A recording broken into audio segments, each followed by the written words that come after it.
welcome race fans to the final round of the 2022 racing season here on the beautiful shores of Lake Havasu. It's the 2022 Anderson Toyota Lake Havasu Classic. We've got Saturday qualifying action underway, and on the waters, we've got the Texas Tri-Hulls bumper boats at 65 miles an hour.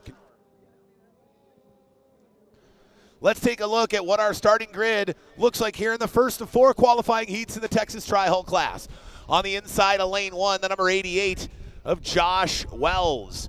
On the outside of row one, the number 42 in the Diamond Z Rentals, the presenting sponsor for the Texas Tri-Hull class. Diamond Z Rentals has Airbnb and short-term rentals on the beautiful Frio River in Concan, Texas. Check them out at diamondzrentals.com. Third, number 99 at Devin Brown in that Snap-on Tools machine, all black. The number 63 of Aaron Green on the outside of row 2. On the inside of row 3, the number 33 of John Ottinger. On the outside of row 4, the number 52 of Mason Rinker. On the inside of row 5, the number 10 of Jerry Rinker. On the outside, your points leader here in 2022 out of Hemlock, Michigan, the number 17 of Neil Marsh.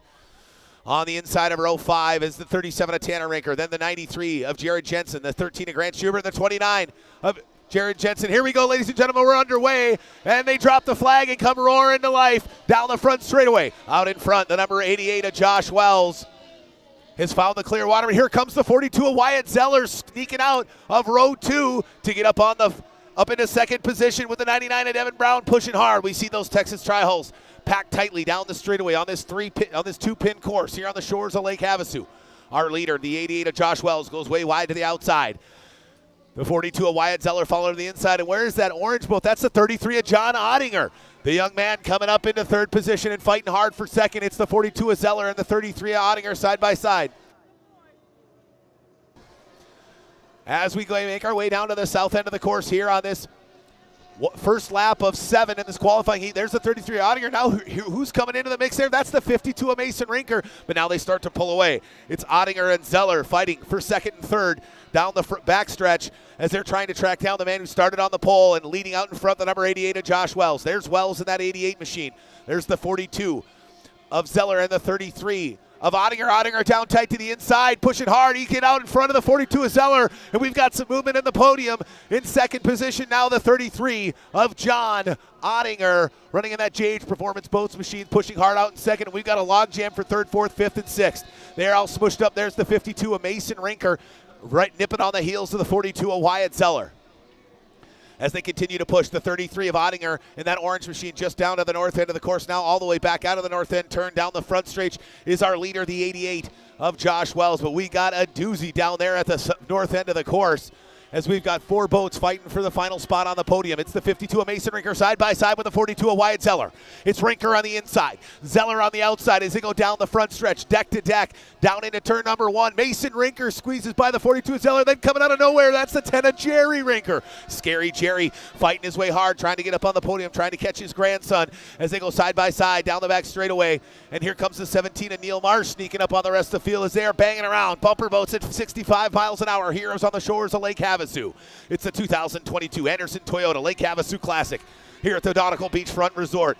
It was a little windy earlier. We had to delay a bit. Look, here comes the 10 of Jerry Rinker fighting for fourth position as he goes down to the inside on the 42 of Zeller. We've got 3 laps remaining here in this main event in the Tri-Hull class.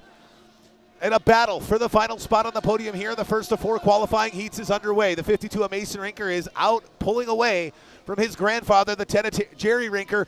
And now there's the 17 of Neil Marsh getting up next to the 42 of Wyatt Zeller. They go side by side down to the north end of the course. Now can the 17 of Marsh, he sneaks down to the inside. Can he keep the speed up and get by the 10 of Rinker? Jerry goes way wide to the outside. As you him now coming back onto the course as they're deck to deck side by side. The 10 of Rinker cuts off the 17 Hemlock, Michigan native of Neil Marsh, your points leader so far in 2022 as they go down into the south end of the course. Just a couple of laps remaining here as our leader, the 88 of Josh Wells, is way out in front, followed by the 33 of John Ottinger. And then the 52 of Mason Rinker. There's the 37 of Tanner Rinker, a lap down now. Look how Mason Rinker put it on its tail. Got a wave there. We got the battle going on for fourth, fifth, and sixth. It's the 42 of Wyatt Zeller, the 13 of Grant Schubert, the 99 of Devin Brown, the 17 of Neil Marsh, and the 10 of Jerry Rinker. They are all duking it out. 1 lap remaining here for our leader. There he is, the 88 of Josh Wells, swinging down to the north end of the course. White flag comes out. Well, the checkered flag for our winner, the 88 of Josh Wells. Ladies and gentlemen, taking the first of 4 qualifying. Here, taking the first of the 4 qualifying heats, the number 88 out of Richmond, Texas, running for Just Send It Racing, Mr. Josh Wells. In second, out of Bay City, Texas, number 33, running for JH Performance Boats, John Ottinger. And in that brand new Texas Tri-Hull, that all-white 52 on the side, one part of the Rinker Racing trifecta here in Tri-Hulls, the number 52 of Mason Rinker.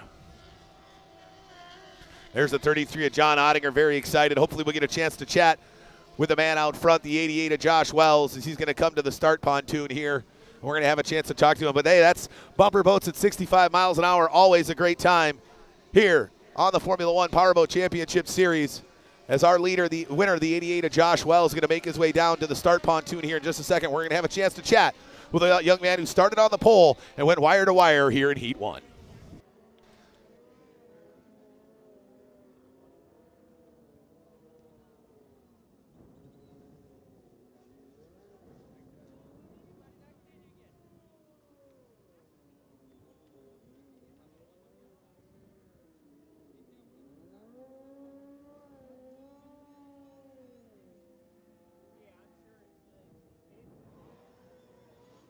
VP Racing Fuels has been the official fuel of racing for over 45 years. But VP isn't just race fuels. VP offers a wide range of oils, additives, and our new Stay Frosty coolants to help keep your street car, tow vehicle, or weekend warrior running at its best. VP products are engineered to keep your vehicle running smooth and looking great for your daily commute. With our octane boosters, fuel treatments, and quick detailing products. Explore VP's full product line at vpracingfuels.com.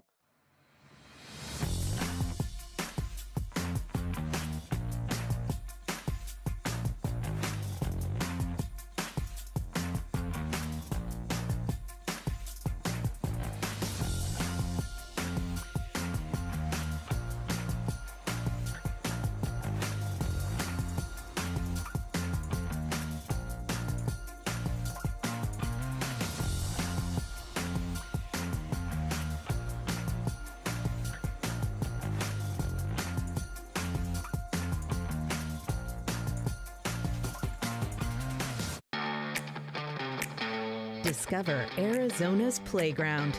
Real and outdoor adventures. Explore hundreds of trails. Stay longer. Play more. Enjoy the good life at the home of the London Bridge. Find your element in Lake Havasu City at golakehavasu.com.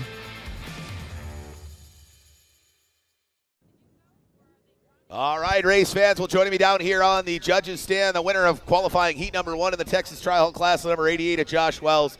Josh, got to feel good to be back out in front of that 88 machine. It's been a while. Past 2 races were really, really bad showings, and I got tired of getting beat up on, so I figured it was my turn. Yeah, you drew the pole position, and as we've talked in the past, that clear water in Texas Tri-Hull is so crucial. You got out early and away from the 42 of Zeller and the 33 of Ottinger and kind of ran it from there. This is only one of 4 qualifying heats. What's going to happen to you now after you won this first heat? What's that shuffle going to look like coming into heat 2? It's going to be a little tougher to fight through this stuff. This is big water, even out front, so you fight through traffic, and it's going to be... Yeah, right. I mean, they're going to, right, like we do in a lot of the Formula One Powerboat Championship Series, first goes to worst and worst goes to first, right? So you got to get yourself shuffled back. You're going to have to work your way through the traffic, but you got 3 more qualifying heats, and I can imagine you and everybody else is looking to spoil the Neil Marsh party here at the final race of 2022, huh? I'm just aiming for top 3, but we'll see what happens. Hey, you started off the best way you could. You went wire to wire in qualifying heat number 1, just like you wrote it up on the drawing board. Congratulations, sir. All right, thank you. All right, that was our winner of qualifying heat number 1, the number 88 of Josh Wells, a young man out of Richmond, Texas, doing well here in the first of 4 qualifying heats in the Texas Tri-Hull class. And up next, we've got the Formula Ones on the water here on the shores of Lake Havasu. 0 to 110 plus miles an hour in just a few seconds, as we're going to see these boats run what we call a modified Le Mans start. Unlike the Texas Tri-Hulls that you just saw that have a rolling start, these boats are going to start off the beach just to the right of the restaurant here at the Nautical Beachfront Resort. For those of you wherever you are across the world, thank you for hanging out with us here in beautiful Lake Havasu City for the final round of the 2022 Formula One Powerboat Championship Series here at the Anderson Toyota Lake Havasu Classic 2022. We've got our modified Le Mans start here in the Formula One class. For those of you who've been with us all year, you know what that looks like. For those of you just joining us, here's what this looks like. These boats are going to start on the beach, all lined up next to one another with their motors completely shut off. No power whatsoever. We're going to start with a 1-minute gun. You're going to hear a flare go off. You're going to see a red flare go into the water. That flare is going to signify that we have started the countdown procedure to start the race. I am going to then count down in 10-second increments from 1 minute to 20 seconds. When I get to 20 seconds, we're going to go under starters orders.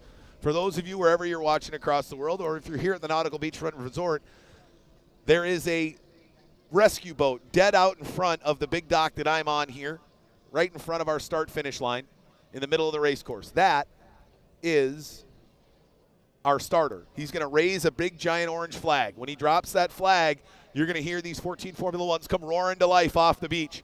They're going to go through the middle of the course, down the north end to turn 4 and 5, and then come across the start-finish line to start lap 1 of 7 minutes plus 1 lap here in this first of 3 qualifying heats in the Formula One class. We've got some of the top-notch drivers from all across North America. We've got 2 Canadians in the mix. We've got a rookie here in 2022. She's looking to do some damage in the final race and secure her spot in the Formula One ranks for 2023. And we've got them out. We're getting a little parade lap here, so let's take a look at some of the drivers. There you see coming across this judges stand here, that's number 93, the Chuck Skelton Racing composite craft. Number 93 of R.J. West, the man out of Manteca, California. But right behind him, that's the Maskell's Collision and Glass. Number 91 of Kyle Maskell, the Chilliwack, British Columbia native. And then there's the man who qualified qualified 6th. That's the number 77. Buckshot Racing, Bradenton, Florida is where he calls home, of Mr. Mike Quindazzi. Right behind the 77 of Quindazzi there, that's the JH Performance in that chartreuse in black. What a beautiful boat that is. That's a brand new composite craft for 2022. You see him pulling up there next to the 77 of Quindazzi. That's the number 99 of Travis Yates. He's got that APX 200 V6 Mercury competition 4-stroke on the back of that composite craft Formula One. Built this offseason by the 93 of R.J. West, who's a boat builder and a racer here on the Formula One Powerboat Championship Series. We're getting the rest of the boats lined up. Get our 14 Formula Ones here for their first of 3 qualifying heats coming across the start-finish line here. Giving the big thumbs up to the team there is the number 77 of Mike Quindazzi.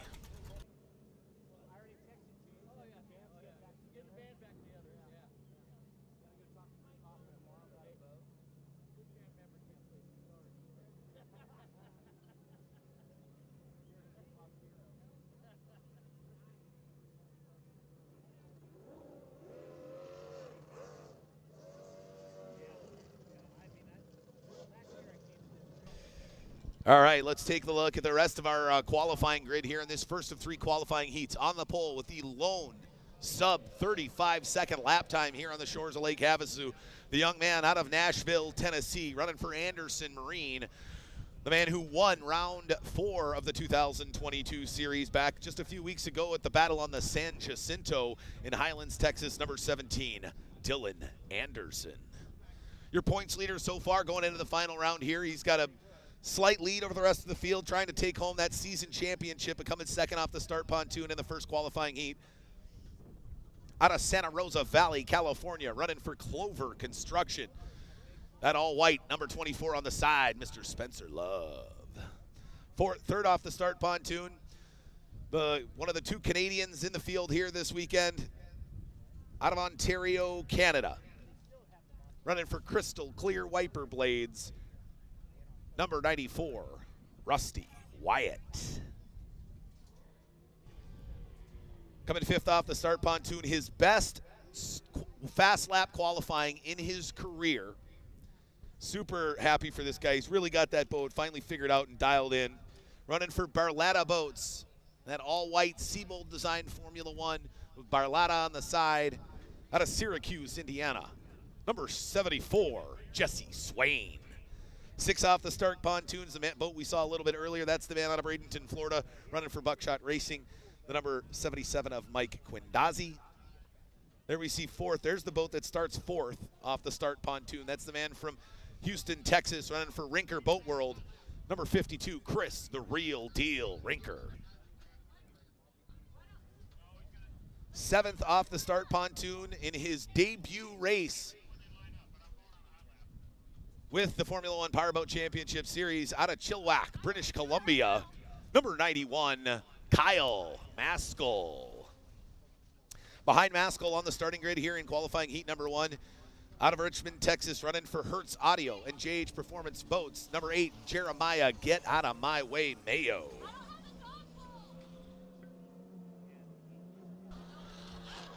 Ninth off the start pontoon is the man out of Manteca, California, running for Composite Crafts, the number 93 of RJ West.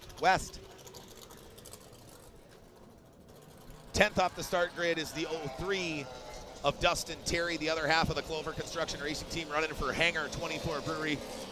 Hanging loose with Hangar 24 here in Lake Havasu City. Got great beer. I had that orange guava yesterday. It was absolutely delicious.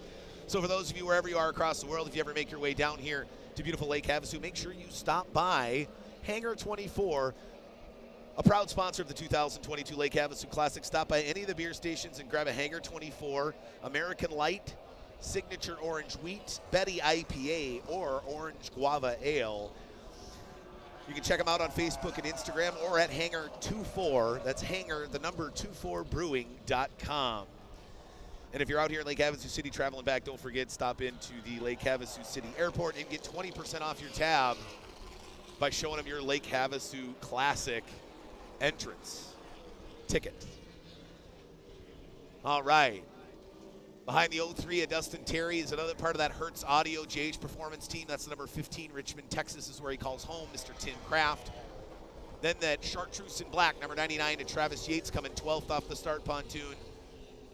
The Gaspard Brothers Racing, lime green and crystal blue, number 70 of Jude Gaspard, and 13th, and rounding out the 14-boat field here at the Lake Havasu Classic for 2022, presented by Anderson Toyota, the number 09 of Whitney Terry Fletcher.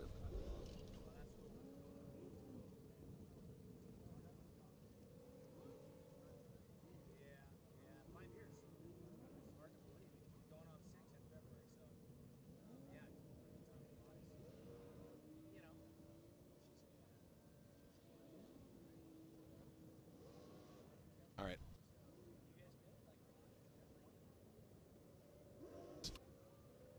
All right, and while we get everybody lined up on the start pontoon, got a big shout out to all of our phenomenal sponsors. As you can see, the great shot there of all the teams loading the drivers onto the beach. But first is the great folks at JH Performance Boats, custom handcrafted shallow water bay boats built with the highest quality materials. Check them out at jhperformanceboats.com. Axel Sports, your only choice for all your racing apparel, and the main apparel sponsor of the Formula One Powerboat Championships in 2022, Axel Sports. Racing Communications, their radios for racing.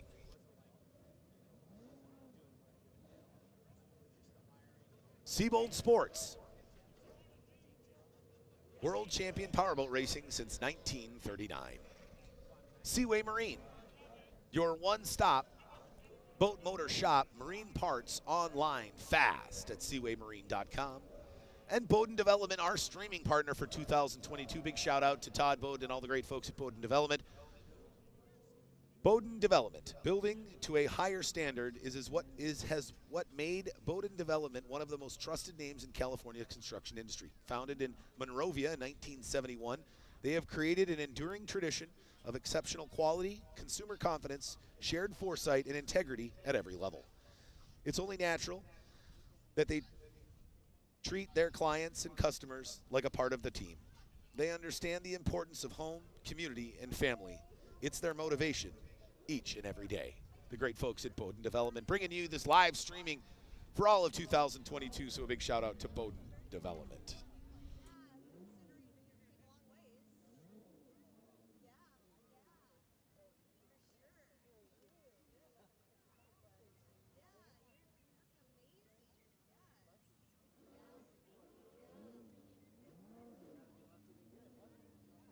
All right, we got about 3/4 of the field lined up on the start pontoons. Getting ready to rock and roll here for qualifying heat 1 of 3. And we do our qualifying for those of you who are new here in 2022 or are just seeing tunnel boat racing for the first time as you hang out here on the beautiful Nautical Lakefront Resort here on the shores of Lake Havasu. We run 3 qualifying heats, and after the 1-lap, fast lap qualifiers that happened this morning, that sets the grid for heat number 1. We saw the 17 of Dylan Anderson in that blue Hoffman F1 composite boat get the pole. We're going to run qualifying heat 1. Then at the conclusion of qualifying heat 1, I call it a little flip that script. We're going to go worst to first, and first is going to go to worst. And that guy who won heat 1 is going to have to start at the end of the start dock for qualifying heat number 2. For qualifying heat number 3, we're going to do then reverse. We're going to do reverse order of points again for qualifying heat number 3. Essentially, we're telling our drivers being the fastest around the course by yourself is one thing, but being able to drive with and through your competitors, right, drive through traffic, get around guys, that's like very much a part of Formula One powerboat racing. And you have to show that skill in qualifying to attain the top spot on the start pontoon for the main event. So we got the first of 3 qualifying heats. We do 7 minutes plus 1 lap. So we're looking at roughly 14 to 16 laps, somewhere in there here for these Formula One qualifying heats based on the size of our course here. We've got 5 pins. Those of you here at the Nautical Beachfront Resort, if you see me down here on the start pontoon kind of waving my arms, I am the start-finish line right here. To my right, all the way down, you'll see an orange triangle buoy at the far right-hand end of the course. That is turn 1. Turn 2 is a yellow buoy, an orange buoy way on the far side of the lake. As far away from the Nautical Beachfront Resort as you can see, that's turn 2. Turn 3 is a triangle buoy way down there at the far north end of the course. Turn 4 is this very small orange buoy, almost a kink or a chicane as we call it. And then turn 5 right here, buoy number 5 right here in front of the start-finish line. So we got a 5-pin, 1-mile course here on the shores of Lake Havasu. You're going to see these boats crank speeds at upwards of 120 miles an hour, 0 to 60 in 3.2 seconds or quicker.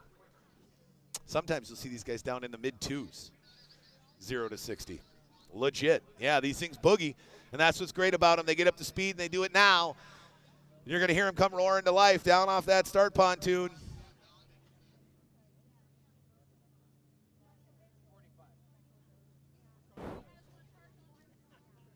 As we get the rest of them lined up.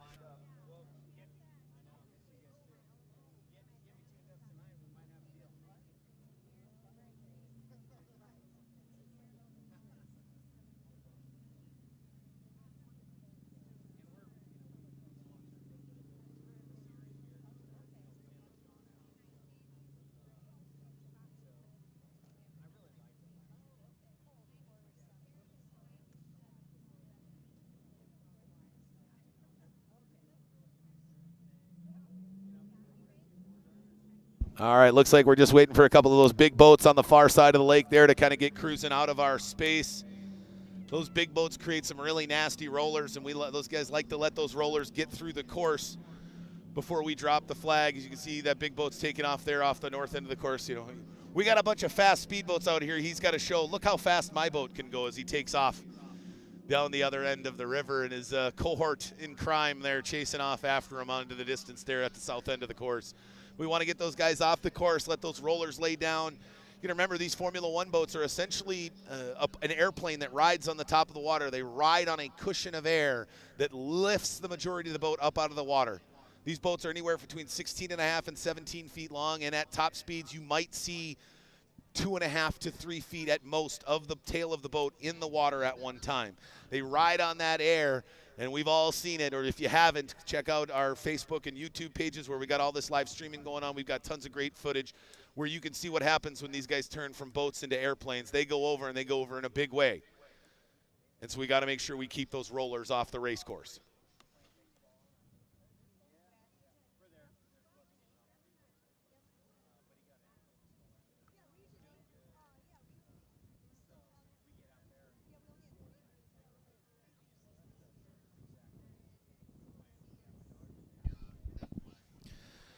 All righty, getting word from Chief Referee Doug Ray that we're going to be moments from dropping the flag here for racing action in the Formula One class.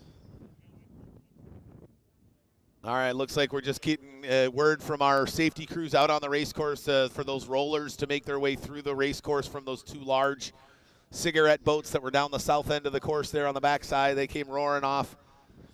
We got to make sure those rollers get through the race course so that one of these guys doesn't catch them and go flying.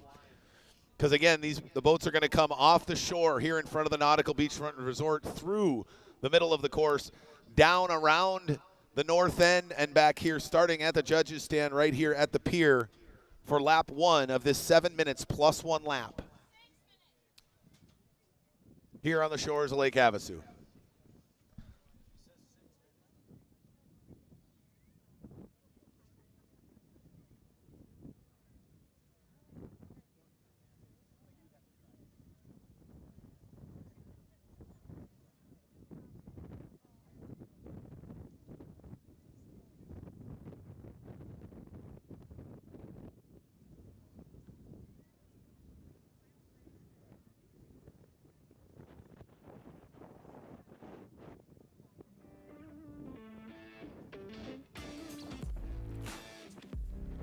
All right, we are getting ready to go here. We've got the test flag coming up.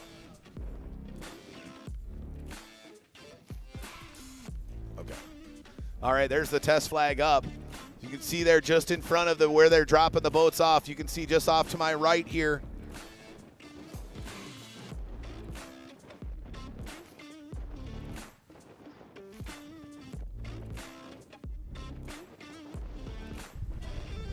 All right. Waiting for word from Chief Referee Doug Ray. Make sure everybody can see that test flag. The wind starts to pick up a little bit. We're going to have a doozy of a first of 3 qualifying heats here in Formula One. It's the final round of the 2022 Formula One Powerboat Championships. It's the Anderson Toyota Lake Havasu Classic here at the beautiful Nautical Beachfront Resort.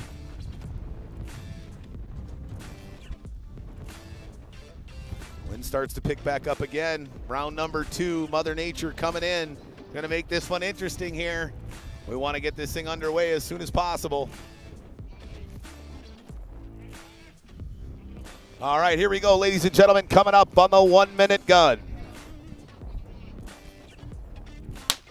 1 minute drivers, 1 minute. Will the 17 of Dylan Anderson pick up where he left off at the Battle in the San Jacinto, starting on the pole? Can he go wire to wire here in Heat 1? 50 seconds, drivers, 50 seconds. Or will our points leader in 2022 start his journey to bring home the championship for the season here in qualifying Heat 1? 40 seconds, drivers, 40 seconds. Or will the Canadian, the 94 of Wyatt, coming third off the start pontoon, find his magic here in qualifying Heat 1 and collect some points? Or will it be the 52 of Chris Rinker? 30 seconds, drivers, 30 seconds. Or could it be the 77 of Quindazi or the 74 of Jesse Swain? Let's get rolling with qualifying. Your 20 seconds, drivers. You're under starters orders. The flag is up. He drops the flag, and they come roaring off the beach there. Nice jump by the 52 of Rinker. What happened with the 03 of Terry? He came out like an absolute rocket way wide to the outside there as they come across the inside. On this 5-pin, 1 mile course here on the shores of Lake Havasu. Down to the north end of the course there. On the inside, it's the 17 of Anderson, then it's the 52 of Chris Rinker, who got a great jump there and buried the 24 of Spencer Love as they go down into the north end of the course. There's the 94 of Wyatt sitting in third, the 77 Barlana Boats, Jesse Swain in fourth as they push it down the front stretch. It's the 17 of Dylan Anderson out in front.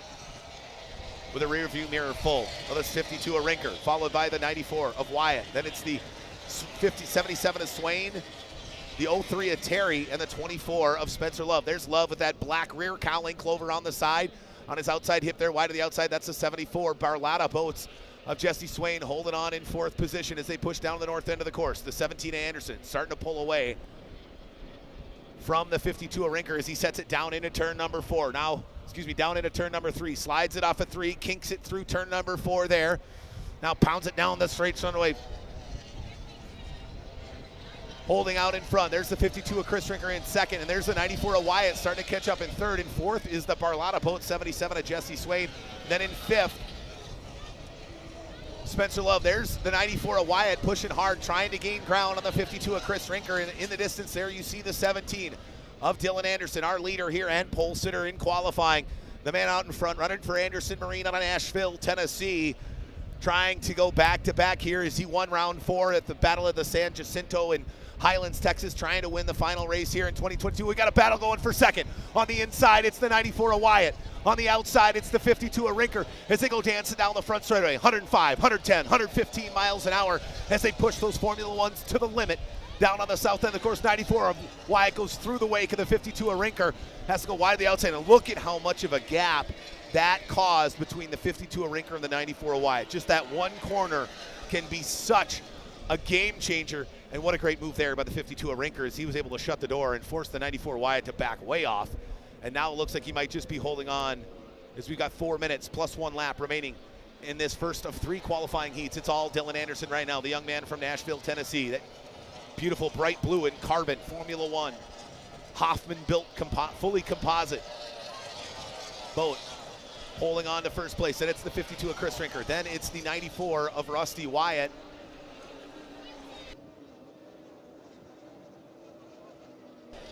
As we look back, there we can see there's the 77 Barletta Boats. There's the 24 of Spencer Love. That's 4th and 5th. We had a tight battle going, but the 74 of Jesse Swain doing a great job of holding off the 24 of Spencer Love as they continue to fight for 4th and 5th. Swain doing a great job here in his second full season on the Formula One Powerboat Championship Series, really starting to figure out that Seabolt machine with Barletta Boats on the side. But there's our series points leader so far through 2022. That's the number 24 of Spencer Love, trying to find a way to close the gap and gain some precious points here in qualifying before our main event tomorrow afternoon.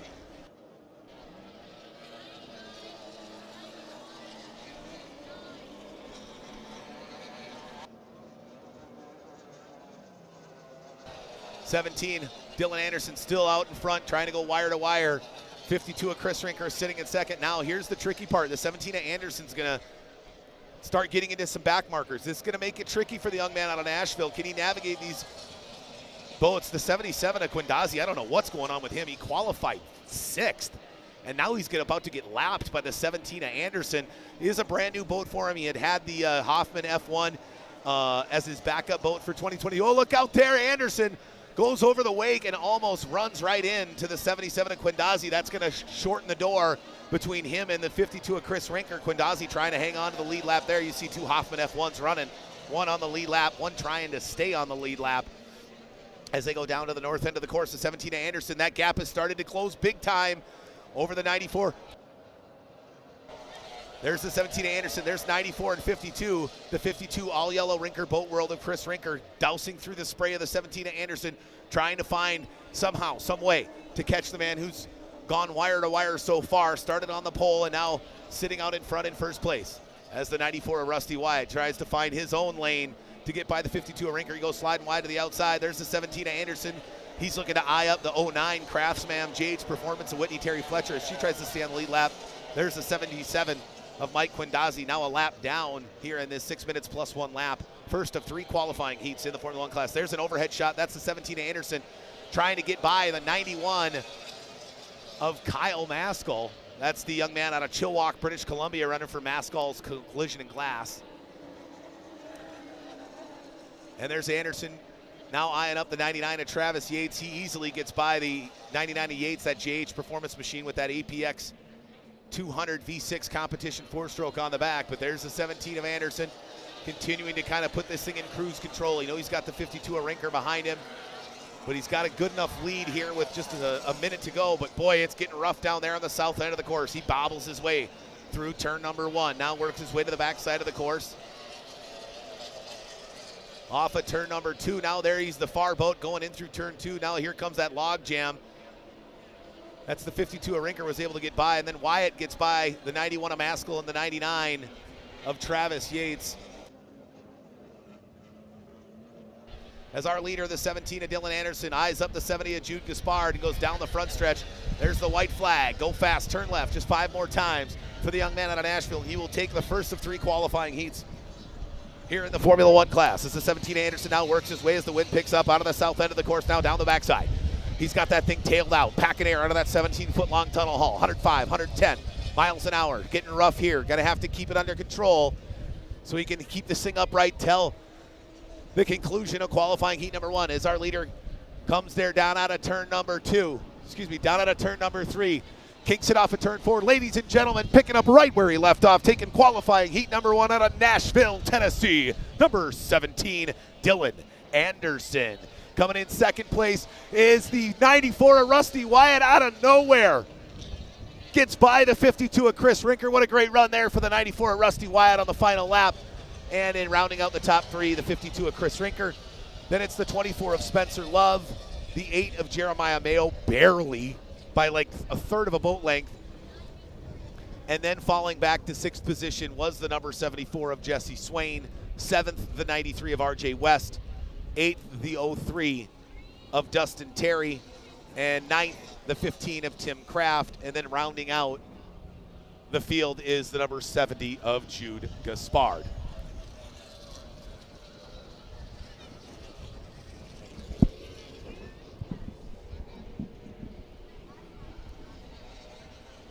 And that's going to wrap it up for round 1. What a great run there by the 17 of Dylan Anderson. We're going to have to make sure he gets down here and we have a chat with the young man out of Nashville, Tennessee.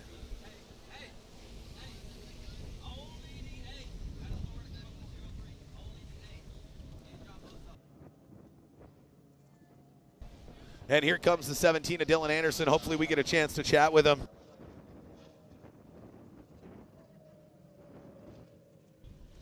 We'll have a chat with the young man out of Nashville. He just keeps running that thing like he stole it. He's got it dialed in and dancing. The Anderson Marine-sponsored machine really has it cruising here at the back half of the 2022 season. 2021 was a bit more interesting for the young man out of Nashville, Tennessee. He had a lead in Lake of the Ozarks. He barrel rolled with the eventual winner, Terry Rinker, breathing down his neck.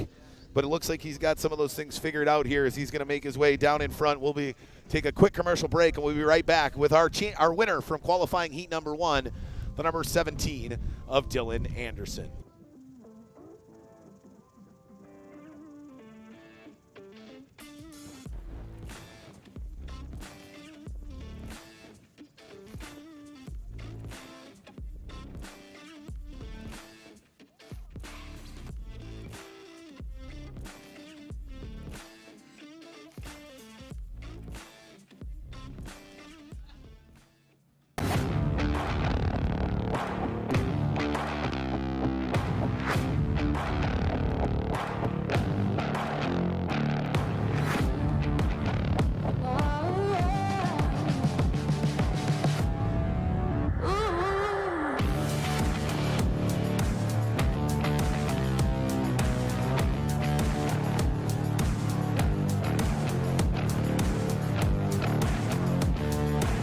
VP Racing Fuels has been the official fuel of racing for over 45 years. But VP isn't just race fuels. VP offers a wide range of oils, additives, and our new Stay Frosty coolants to help keep your street car, tow vehicle, or weekend warrior running at its best. VP products are engineered to keep your vehicle running smooth and looking great for your daily commute. With our octane boosters, fuel treatments, and quick detailing products. Explore VP's full product line at vpracingfuels.com. Yeah, welcome back, race fans. Here joining me now on the judges' stand, the winner of qualifying heat number 1, the 17 of Dylan Anderson. Well, Dylan, you laid down the only sub 35-second lap, and it looks like you did what you had to there coming off the pole, ran that thing wire to wire. Yeah, that was a hairy race, man. We had some rough water this morning during qualifying. Managed to get the boat through it and actually put down some good times. We were pretty happy about that. And had smooth calm as we're getting the boats in, and here comes the wind. So get ready to have fun and hang on, right? So I had a blast, guys, in my mirror, in my ears. I mean, everything going on. It was a lot of fun, hard racing for sure. Yeah, it looked like it got a little rough down there on the south end of course here, down just after the start-finish line got real knuckly, especially there those last couple of laps as you had to deal with the back markers. We all know that can be tough. What was it like for you trying to get through the back markers when you look back and saw a rearview mirror full of 52 a Rinker and 94 a Wyatt? Oh, tricky to say the least, right? I mean, you're coming through there, and I get a bad little run through one of the turns, and I got nothing but yellow sticking in my ear or in my mirror, and then my ear is telling me Chris is on my ass, so it's time to go, time to roll. And we fortunately got around him and found a little bit of clean water and kept going. Right on. Well, now, like we always do, right, we flip that script. Worst goes to first, first goes to worst. Now you got to come from the back of the pack. With the top drivers that you've got here, what are you going to need to do in that 17 Anderson Marine machine to pull yourself through the pack and try to gain enough points to put yourself in position as you're looking for that pole position for tomorrow's main event? Well, it's been changing every race out here, so we're just going to play it by ear, see what the water does, and do the best we can with the Hoffman. Right on. Well, the Hoffman's rolling. You behind the wheel is rolling real well. You're coming off a victory at the Battle on the San Jacinto, looking to go back-to-back here, and you started off the right way. Having a lot of fun, that's for sure. Hey, man, that's what it's all about. The 17 of Dylan Anderson, ladies and gentlemen, your winner from qualifying heat number 1 here at the 2022 Anderson Toyota Lake Havasu Classic. All right, that was the winner from qualifying heat number 1. He did it in style, like he always does, with that beautiful Fu Manchu just flowing on the front of the 17 of Dylan Anderson, and he's got that thing dialed in and dancing right now. He was absolutely cruising 3 weeks ago at round 4, and he came out just the way he finished Texas here in Lake Havasu, taking a wire-to-wire victory in qualifying heat number 1.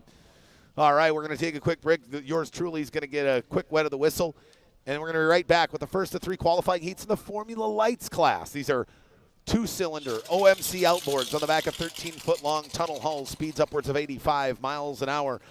So why don't you stop down to the Turtle Bar, or better yet, go get yourself some VIP tickets and hang out in the VIP area, get a frosty cold brew from the great folks at Romer Beverage and Bud Light, our great beer sponsor here this weekend. Romer Beverage, providing world-class brands with a team-focused, community-committed, and integrity-driven approach. The great folks at Romer Beverage. So get yourself a quick drink. We'll be right back with the first of 3 qualifying heats in the Formula Light class. It's the final round of the 2022 Formula One Powerboat Championships, the Anderson Toyota Lake Havasu Classic.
Discover Arizona's playground. Real and outdoor adventures. Explore hundreds of trails. Stay longer. Play more. Enjoy the good life at the home of the London Bridge. Find your element in Lake Havasu City at golakehavasu.com.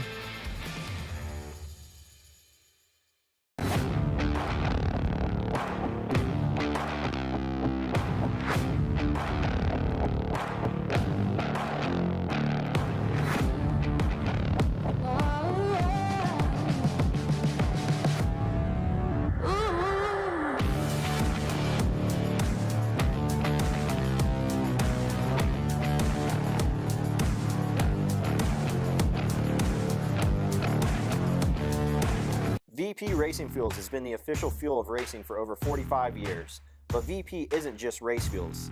VP offers a wide range of oils, additives, and our new Stay Frosty coolants to help keep your street car, tow vehicle, or weekend warrior running at its best. VP products are engineered to keep your vehicle running smooth and looking great for your daily commute.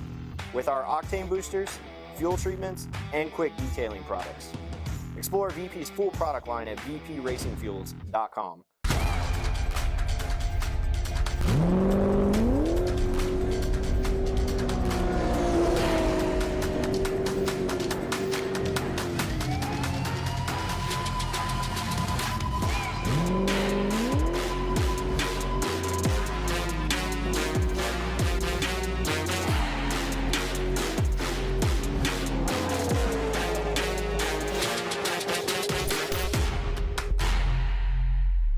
All right, welcome back, ladies and gentlemen. We get moments from getting underway here in the Formula Lights class. Let's take a look at our 6 drivers who've made their way to the shores of Lake Havasu here to fight for Formula Light dominance.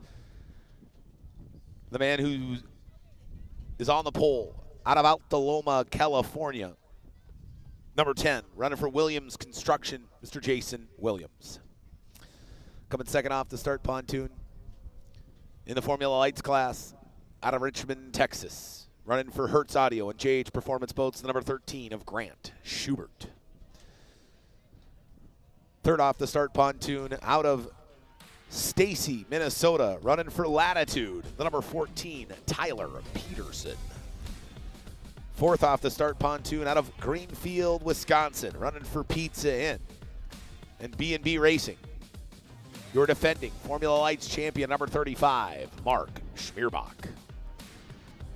And rounding out the field out of Windsor, Colorado, running for JH Performance Boats and Island Lake Marine, number 97, Jared Jensen. We've got him lined up there. There's the man out in front, the number 10 of Jason Williams. He's getting out on the course. We're going to allow these boats to do a hot lap.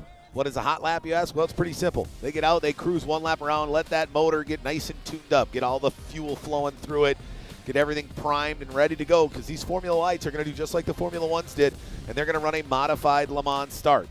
Now, these boats run on a much shorter course here in Formula Lights than they do in Formula One.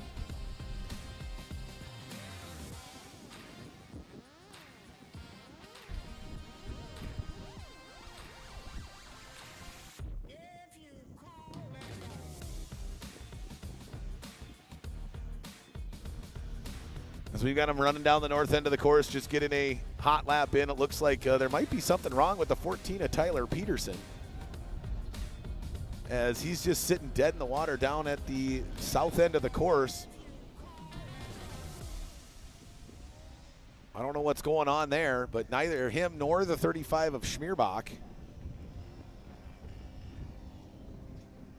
were able to get theirs rolling. I also did not see the 13 of Grant Schubert.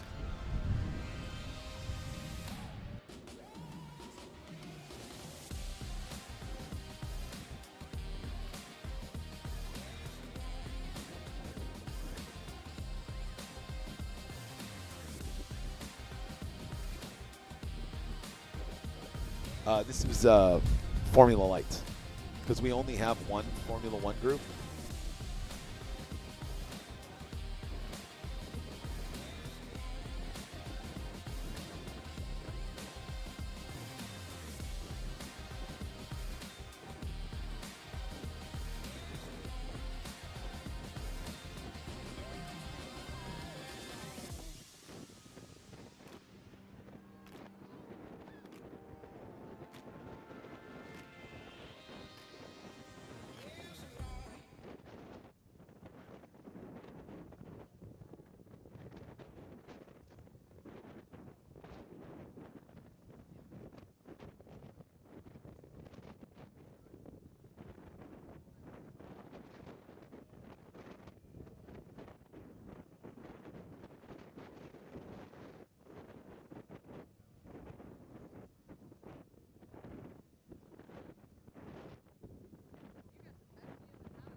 All right, race fans, we are ready to go here with the first of 3 qualifying heats in the Formula Light class as the wind picks up here on the shores of Lake Havasu.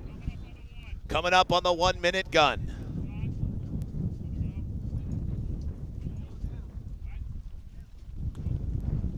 One minute, drivers, 1 minute as the wind starts to pick up here on the shores of Lake Havasu.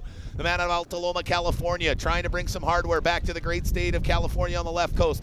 50 seconds, drivers, 50 seconds. Right behind him, number 13 at Grant Schubert, and that Hertz Audio, JH Performance Audio, trying to come off the start pontoon as best as he can. 40 seconds, drivers, 40 seconds. Then it's the 14 of Tyler Peterson, the young man out of Stacy, Minnesota, trying to get his first win. 30 seconds, drivers, 30 seconds. Then it's the number 35 of Mark Schmierbach, followed by the number 24 of Jared Wallach, and the number 97 of Jared Jensen. Let's see what happens in Group 1 qualifying. 20 seconds, drivers, you're under starters orders. He drops the flag, and these boats come alive off the beach, and it's pretty rough out there. It's going to be interesting to see what happens here in the Formula Lights class. A nice jump there by the 14 of Tyler Peterson, but here comes the 10 of Jason Williams.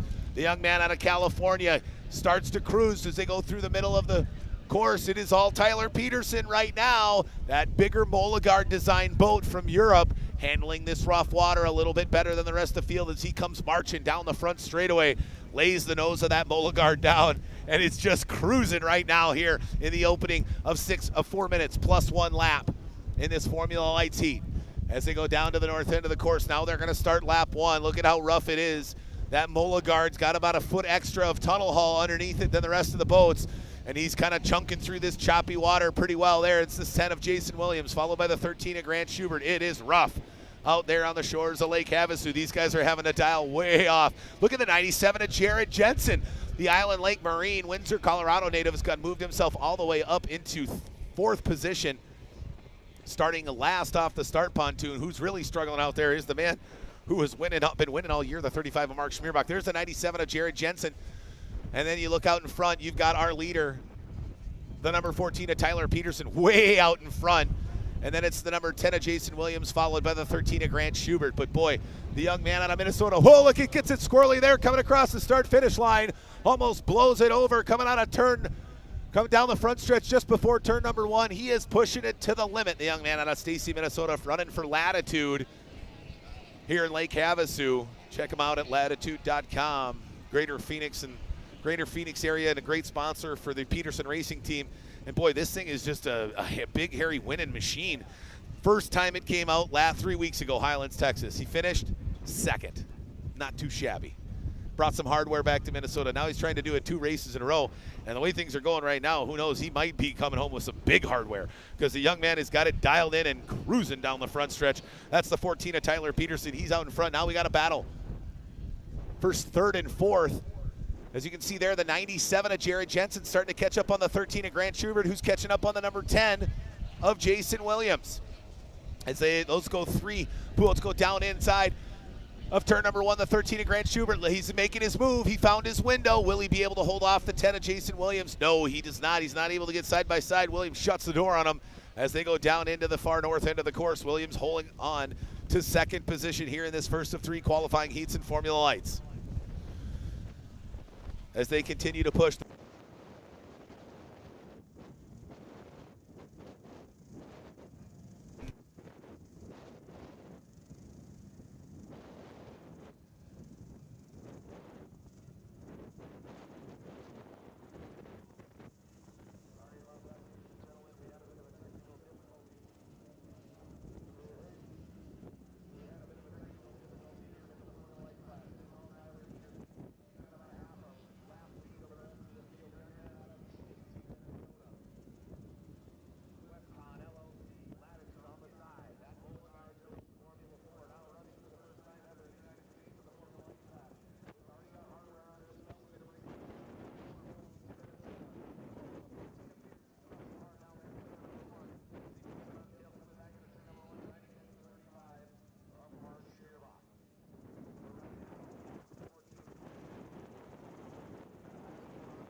All right, as our leader, the 14 of Tyler Peterson, continues to push hard. You see, go fast, turn left, just 4 more times to the young man out of Minnesota. Now starting to eye up the 24 of Jared Wallach in that Clover construction machine and get him a lap down, but the battle continues for second. It's all about Jason Williams right now. Can the young man out of Altaloma, California hold on as he goes down into turn 1? Now here comes Schubert making his move. He goes tight to the inside. He doesn't have any room. He's got to cross through the wake away back to the outside. We got a side-by-side drag race down the back straightaway. As he comes down into turn number 2 on the inside is Williams. On the outside is Schubert. Ladies and gentlemen, they'll put your hands together. A dominating performance in the opening qualifying heat in Formula Lights. Taking the checkered flag out of Stacy, Minnesota, number 14, Tyler Peterson. And here's the battle continues as he goes out of turn number 3. Tight off the pin now, pushing him wide to the outside. We're going to have a drag race to the finish line for second and third. On the inside, it's the 10 of Williams. On the outside, it's the 13 of Schubert. They come dancing down the front straightaway. And taking the flag is the number 10 of Jason Williams in second, followed by the 13 of Grant Schubert in 4th position. What a great run there by the Island Lake Marine, number 97 of Jared Jensen. In 5th position, the number 24, Jared Wallach. And rounding out the field, the 35, uncharacteristically, the 35 of Mark Schmierbach. Well, that's going to do it for qualifying heat number 1 in the Formula Lights class. What a dominant performance by Tyler Peterson. We're going to have a chance to chat with him here momentarily. But while we get him out of the cockpit, we'll be right back here with the 14 of Tyler Peterson and more racing action here on qualifying day at the 2022 Anderson Toyota Lake Havasu Classic.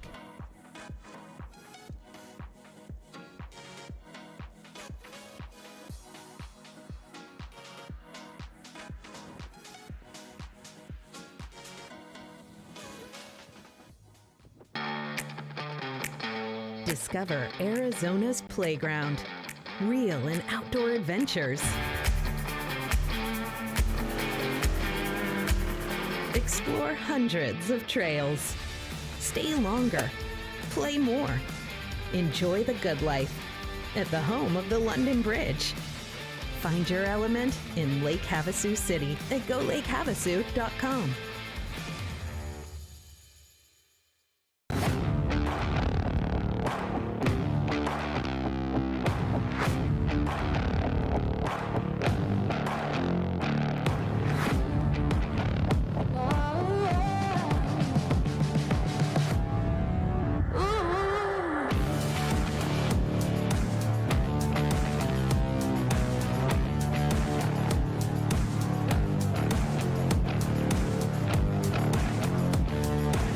VP Racing Fuels has been the official fuel of racing for over 45 years. But VP isn't just race fuels.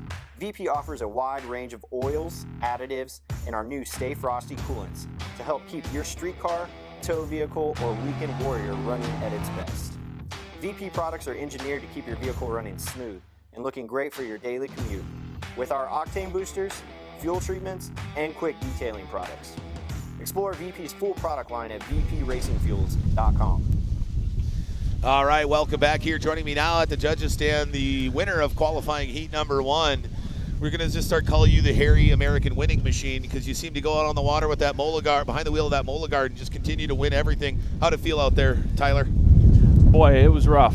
And I just, that Molagard took that water as good as you could ask for, I tell you. It was awesome. Yeah, well, I guess, when you have a boat built by a guy who lives on a peninsula surrounded by some pretty big bodies of water there in Denmark, they build a boat to handle rough water. They see it a lot there. We typically don't see as rough a windy water here, but the wind picked up right as you guys were starting. I can imagine they were telling you, hey, the wind's picked up, watch out. So what was your mindset out there as you're trying to drive through that gnarly wind in that Formula Light? We just wanted to keep it right side up. That was the number one goal. Don't stuff it and keep it right side up, Right on. Well, oddly enough, you did what we've normally seen the 35 of Mark Schmierbach do to the competition in qualifying so far in 2022. You basically almost lapped half the field there in that opening qualifying heat. Now you got to shuffle yourself all the way back to last off the start pontoon. I know that's a new boat. What are you guys going to look to do here in the rest of the qualifying heats now that you got to fight through traffic to garner enough points for that pole position tomorrow?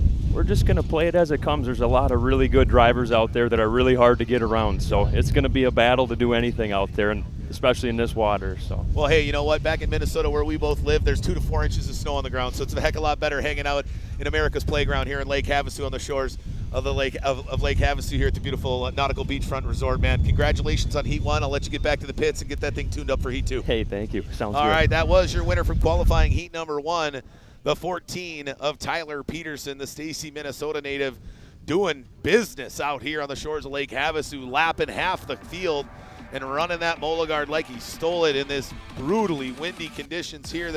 That wind is picked back up again. We got some whitecaps, but that's okay, because up next we've got qualifying Heat 2 of the tri-hulls. That's bumper boats at 65 miles an hour here back on the shores of Lake Havasu. You can see our points leader, the 17 of Neil Marsh, the Hancock, Michigan native, right out here in front, ready to rock and roll. He's got some points he's got to secure before he can claim that championship trophy. But there's the 14 of Peterson pulling away.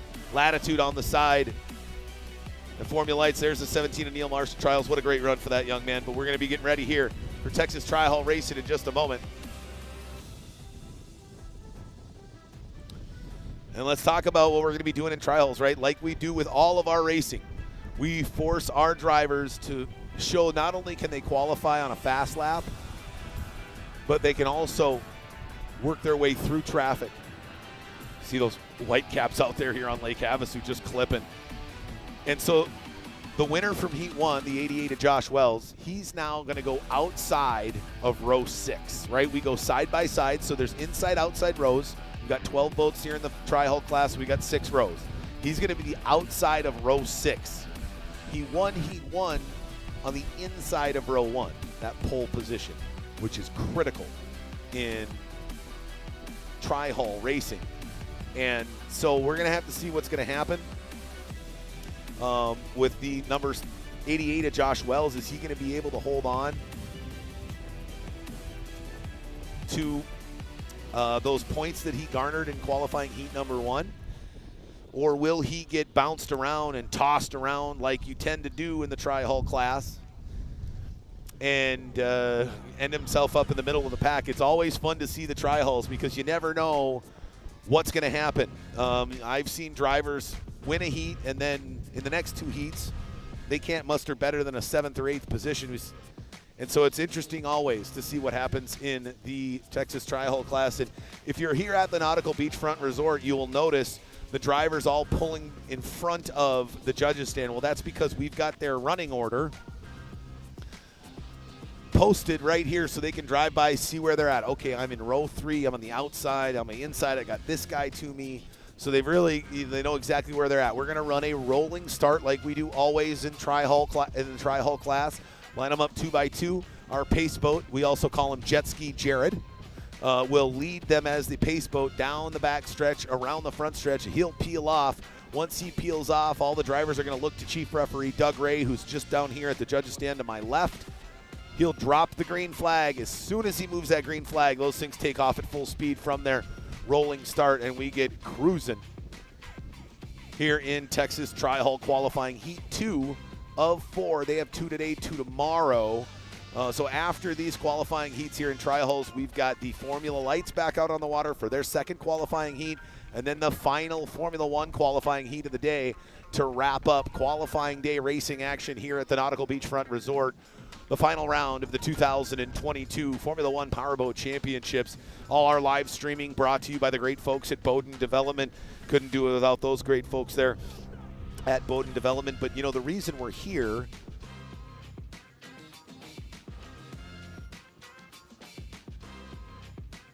the big thing that brought us back here in 2022 to the Lake Havasu Classic was our great local sponsors, and none more than our title sponsor, Anderson Toyota. A proud partner with Seabolt Sports in presenting this amazing event here at Lake Havasu. Anderson Toyota is passionate about bringing quality events to all the communities in their area. They believe the Lake Havasu Outboard Championships is a world-class event and one that everybody in Lake Havasu should be proud of. The Anderson Lakes, or they're the Anderson Toyota family. Go Lake Havasu. Find your element in Arizona's playground. Radio Central, the premier provider of high-quality FM and AM in the desert tri-state region of Arizona, Nevada, and California. The Nautical Beachfront Resort. Find your fun on Lake Havasu. Kicker Marine Audio, your number one audio provider for all your pleasure boat needs. Lake Havasu VIP Storage. Fully air-conditioned, gated luxury boat storage facility located minutes from the Windsor launch ramp, offering concierge services and in-house detailing. Call them for details and availability at the Lake Havasu VIP Storage. Romer Beverage and Bud Light, providing world-class brands with a team-focused, community-committed, and integrity-driven approach. Romer Beverage. And everything here always supported by the McCullough family, the visionary Mr. McCullough, who started this town back 50 plus years ago, and look at the community is now. You can look up into the foothills of the mountains just behind Lake Havasu City there and see the sprawling landscape that is this beautiful community on the California, Arizona, Nevada border. We're so happy to be back here for our second year at the Lake Havasu Classic here. We're right back at the Nautical Beachfront Resort, and those great sponsors are the reason we're back here in 22. So make sure you go support VIP Storage. Go grab yourself an orange guava ale from the great folks at Hangar 24. Right? Stop by Anderson Toyota, the Anderson family of dealerships, and check out what they got going on here. Tune into your great radio shows on Radio Central. We're going to be doing hopefully some recap of our weekend racing action with the great folks at Radio Central on Tuesday morning. And go Lake Havasu, right? I mean, this is not only, I wouldn't call this Arizona's playground, I would call this America's playground, right? You've got dune buggies, you've got jet skis, you've got power boats. I mean, all the good fun adult toys are right here in Lake Havasu City. So I would change that to find your element in America's playground, right? Go Lake Havasu. And all these great sponsors. But we'll be right back here with more Texas Tri-Haul action. Bumper boats at 65 miles an hour in just a few moments here at the final round of the 2022 Formula One Powerboat Championships, the Anderson Toyota Lake Havasu Classic.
Discover Arizona's playground.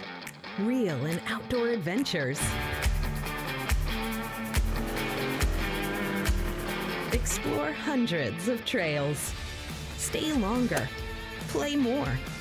Enjoy the good life at the home of the London Bridge. Find your element in Lake Havasu City at golakehavasu.com.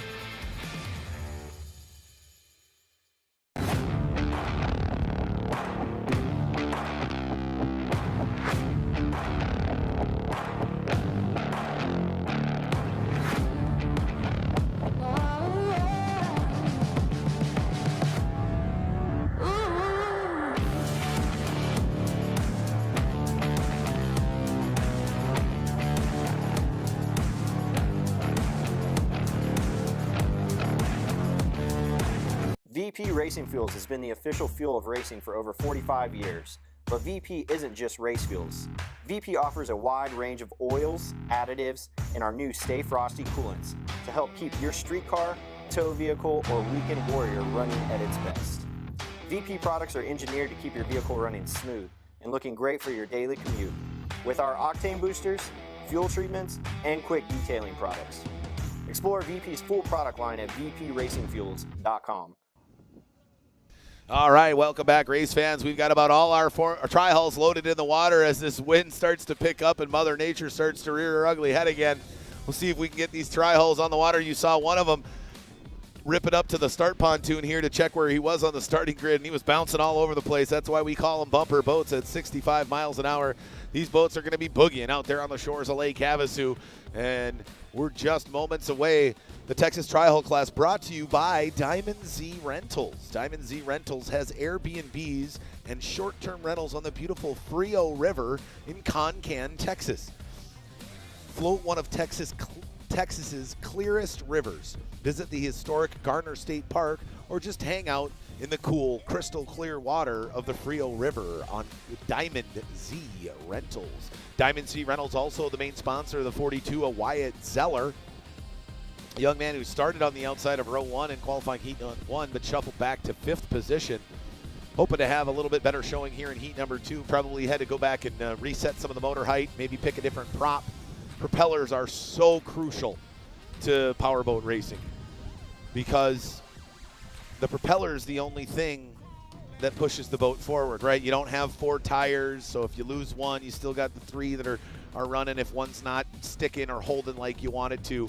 But that propeller is such a small diameter that creates all your power in any of our classes. So you put one prop on for smooth water and you try to run that same prop in rough water, and it's going to be very difficult.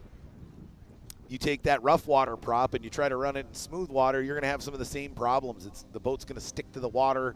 It's not going to get up on plane really well and really hang loose and fly on the shores of Lake Havasu. And it looks like we've got them ready to go here, checking with Chief Referee Doug Ray. And it looks like we're going to get them ready to roll down the backside and go 2x2 rolling start here in heat number 2 of Texas Tri-Hull Racing here on the final round of the 2022 Formula One Powerboat Championships. Right in front of the Nautical Beachfront Resort, beautiful Lake Havasu City, Arizona. Go Lake Havasu, America's playground. All right, and our Pace jet ski here for Tri-Hulls, led by the infamous jet ski Jared. Young man works for NASA down in their facility in Houston, Texas. He helps the astronauts get acclimated in a zero-G chamber in water to their spacesuits. So very interesting line of work for the young man, originally from the greater Chicago area in Illinois, and now resides in Houston and is also a part of our great rescue crew here on the Formula One Powerboat Championship Series. The rescue crew is critical and integral into us as a series to make sure our drivers are safe whenever there is an accident, because in boat racing it's not a matter of when there's if there's an accident, it's when there's an accident. All right, well, we got them putting down the north end of the course. Let's take a look at our starting grid here. It looks like on the inside of row 1, running for Island Lake Marine, the number 93 of J.B. Jensen. On the outside of row 1 is his teammate and brother, the 29 of Jared Jensen. As we've got him rolling now, the wind is starting to pick up and it's getting really rough out here. This is going to be quite the doozy of an event here in Texas Tri-Hulls.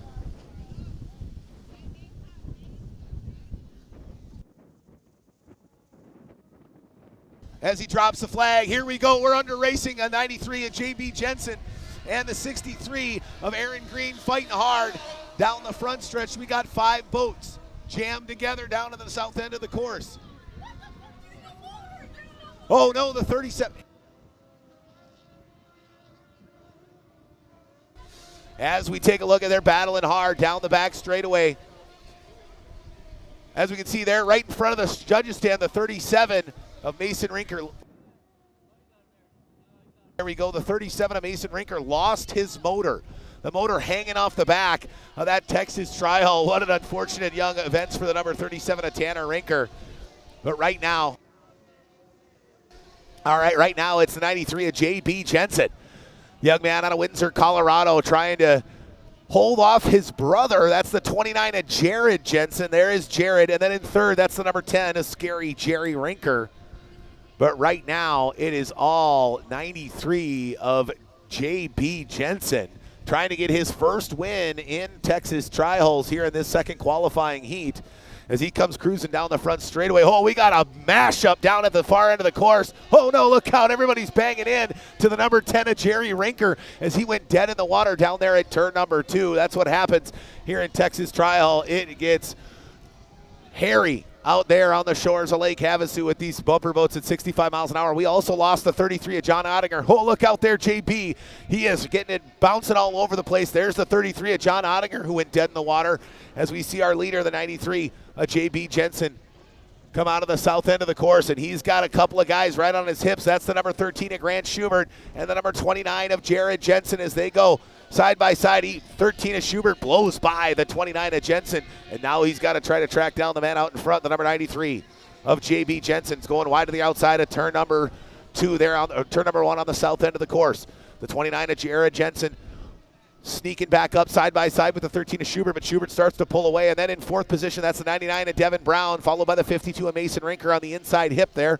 And on the outside, that's the 88 of, no, that's the 63 of Aaron Green, sitting back in 6th position. But right now, it's all about JB Jensen. Can the young man out of Windsor, Colorado, hang on to a win here? His first win in Texas Tri-Hulls in this second of 2 qualifying heats. He goes way wide to the outside around an engine cowling, and that leaves the door wide open for the 13 of Grant Schubert. We got a battle side by side. The 13 of Schubert down to the inside.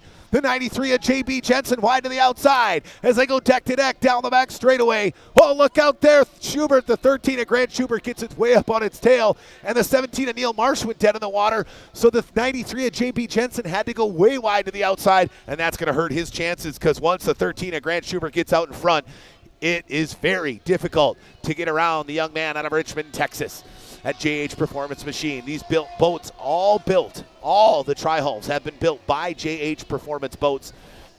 And so, no surprise, the young man whose father is the owner of JH Performance Boats and Sport Marine has really got that Texas Tri-Hull dialed in. There you see the 93 of JB Jensen hanging back in 2nd position, but boy, so hard to catch up to the 13 of Grant Schubert as we've got just a couple of laps remaining here, and you can see we've got Tri-Hulls scattered all over the water.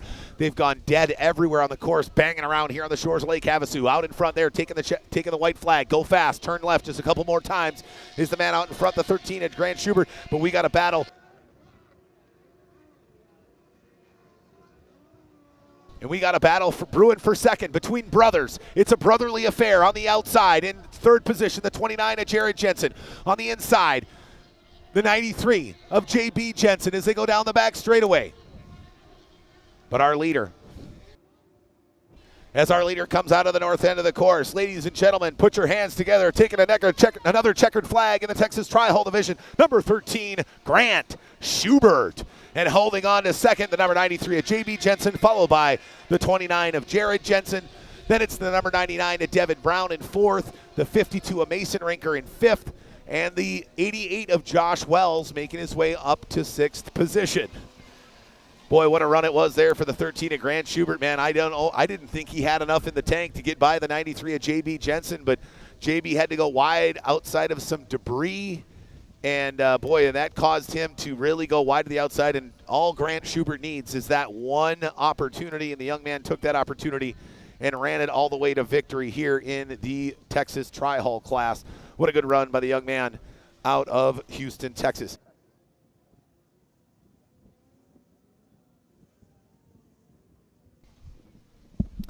I don't know if we're going to get a chance to chat with the 13 of Grant Schubert, as he's got to go right out of his Tri-Hull and into his Formula Light.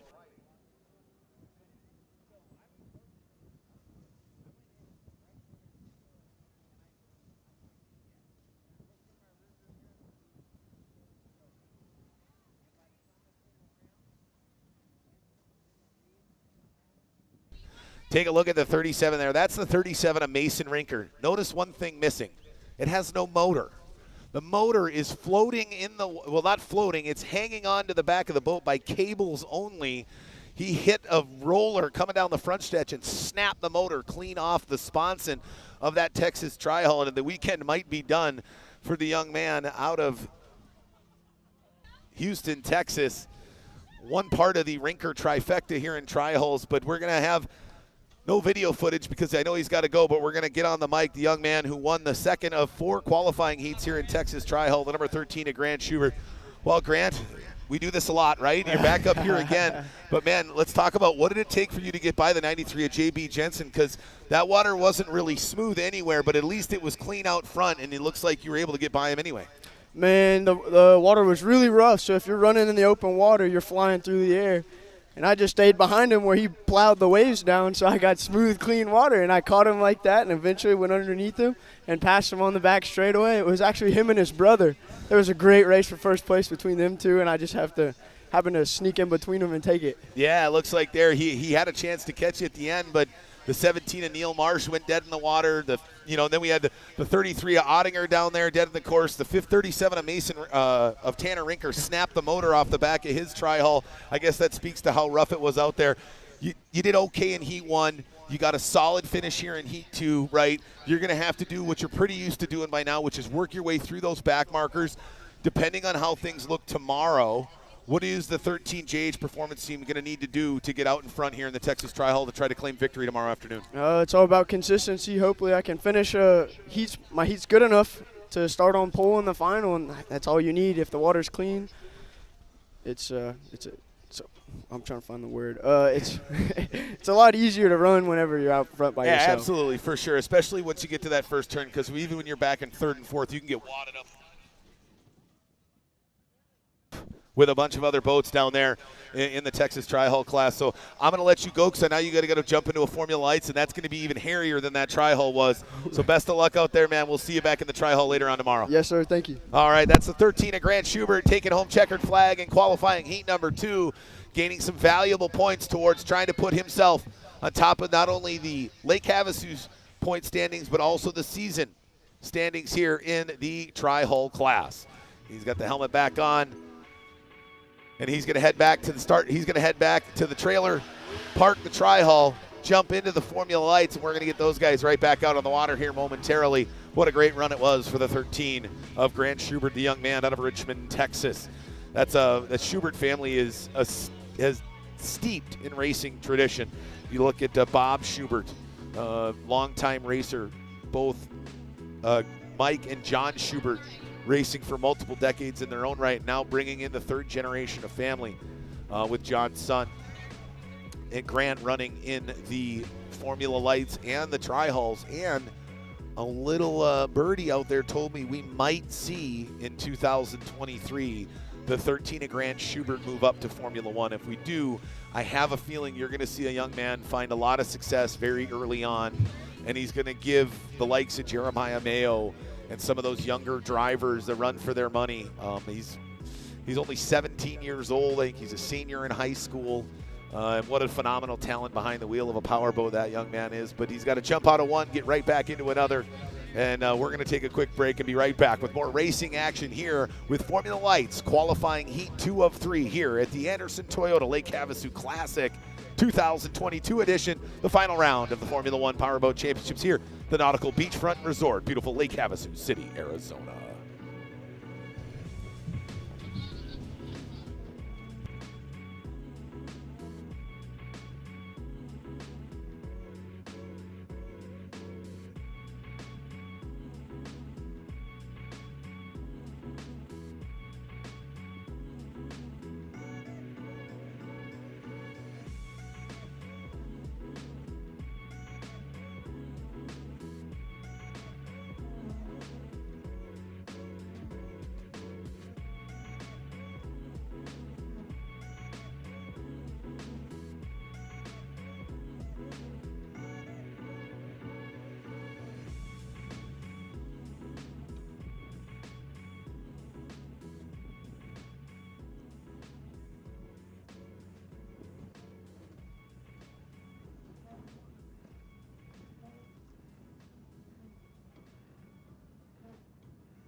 buddy?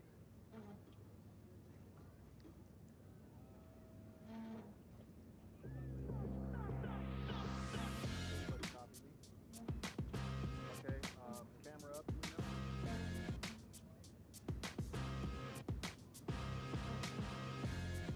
Okay, how's looks pretty level to me for right now. How's it look there? Good.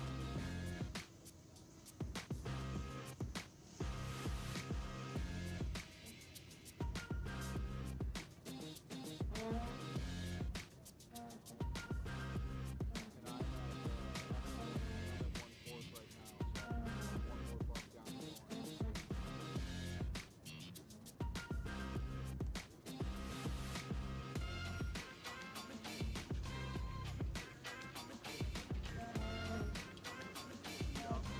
Yeah, it's actually really cloudy. My gloves are dark and I just have it down. It's pretty evenly cloudy. Except for what's right there. There's no clouds.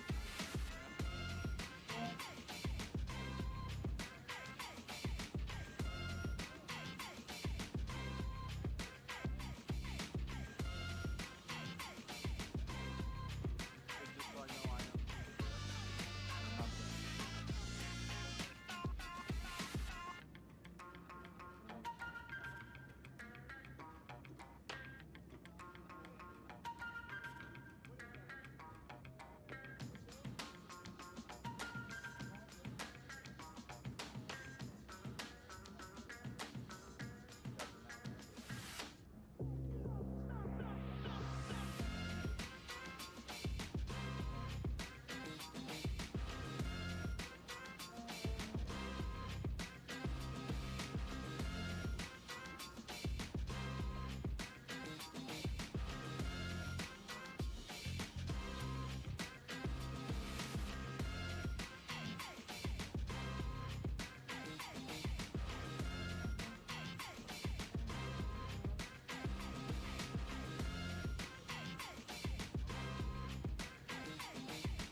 Do you need him on?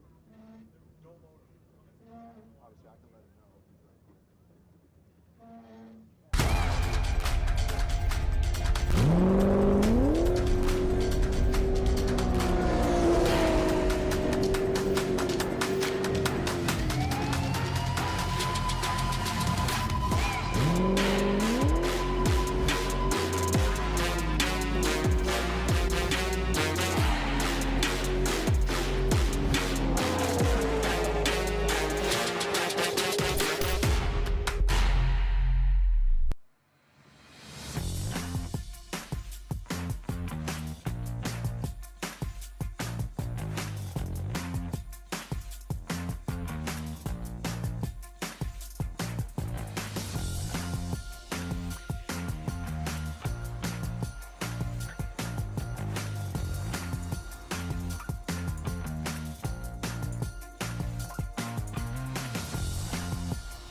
Discover Arizona's playground. Real and outdoor adventures. Explore hundreds of trails. Stay longer. Play more. Enjoy the good life at the home of the London Bridge. Find your element in Lake Havasu City at golakehavasu.com.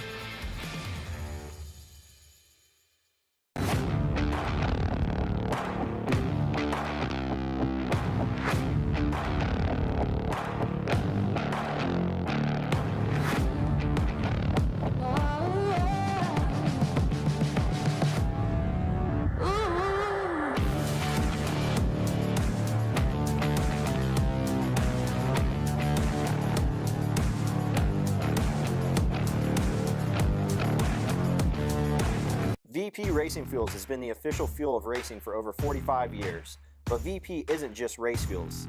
VP offers a wide range of oils, additives, and our new Stay Frosty coolants to help keep your street car tow vehicle, or weekend warrior running at its best. VP products are engineered to keep your vehicle running smooth and looking great for your daily commute. With our octane boosters, fuel treatments, and quick detailing products. Explore VP's full product line at vpracingfuels.com.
You can see all the fans here hanging out, enjoying a beautiful, chilly 82 degrees for Lake Havasu City standards. A little cooler today, but those of us who aren't used to 95-plus degree weather in October, we're enjoying it a little bit down here, although I know the natives of Lake Havasu City probably bundled up with hoodies and sweatpants on. But most people are on there enjoying themselves here at the Nautical Beachfront Resort. Check them out at thenautical.net. What a beautiful place to stay here at America's Playground, Lake Havasu City, and the host for the second year of the Lake Havasu Classic here in Lake Havasu City this year, presented by Anderson Toyota and all our other great local sponsors: Hangar 24, Go Lake Havasu, Radio Central, the Nautical Beachfront Resort, Kicker Marine Audio, Lake Havasu VIP Storage. You know, if you got a prize boat or a prize possession you want to keep stored while you don't have it on the water here in Lake Havasu, you can go stop by the folks at Lake Havasu VIP Storage, a fully air-conditioned, gated luxury boat storage facility located minutes from Windsor Launch Ramp here in Lake Havasu City. They offer concierge services and in-house detailing. Call them today for details and availability. Lake Havasu VIP Storage. Romer Beverage and Bud Light, bringing you all your delicious cocktail needs here at the 2022 Anderson Toyota Lake Havasu Classic. Romer Beverage, providing world-class brands with a team-focused, community-committed, and integrity-driven approach. The great folks at Romer Beverage. And our sponsors here for the 2022 Lake Havasu Classic. We've got just about the rest of our Formula Lights on the water. I know we did get word that number 10 of Jason Williams is going to be unable to run here in qualifying heat number 2. Looks like he might be having some difficulties with the motor on the back of that Williams Construction number 10 Formula Light. And we're waiting for the last boat. The 14 of Tyler Peterson seems to be nowhere to be found. Hopefully he gets on the water here soon. The young man won the Heat 1. Can he go back-to-back here in Heat 2? He's going to have to start second to last off the start pontoon. As the number 97 of Jared Jensen, the Windsor, Colorado native, is a rookie here in 2022, so they keep him at the back of the start pontoon throughout his rookie season.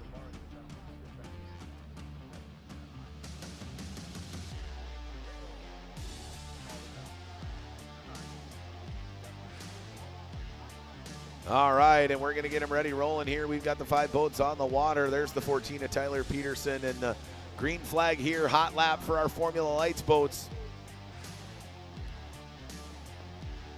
There we go. We see these fully enclosed cockpit lids shut down to get snapped shut. You're going to hear these 2-cylinder, 45 cubic inch OMC getting ready to roll here for qualifying heat number 2 in the Formula Lights class. There goes the 24 of Jared Wallach. Remember, we go first to worst and worst to first. We flip that script here in qualifying heat number 2. What that means is the number 24 of Jared Wallach, who finished last in qualifying heat number 1, will start as your, the 35 of Mark Schmierbach, who started last, finished last in heat number 1, which that's weird to say. For those of you who've been following the 2022 Formula One Powerboat Championship Series Formula Lights class, to say Mark Schmierbach got last in anything is weird. But hey, that happens. It was really rough out there. He might have not had the setup on the 35 Pizza Inn machine. And so he just went out there, collected some points, but finished last. So he's going to start on the pole here in qualifying heat number 2. Right behind him is going to be the number 24 of Jared Wallach.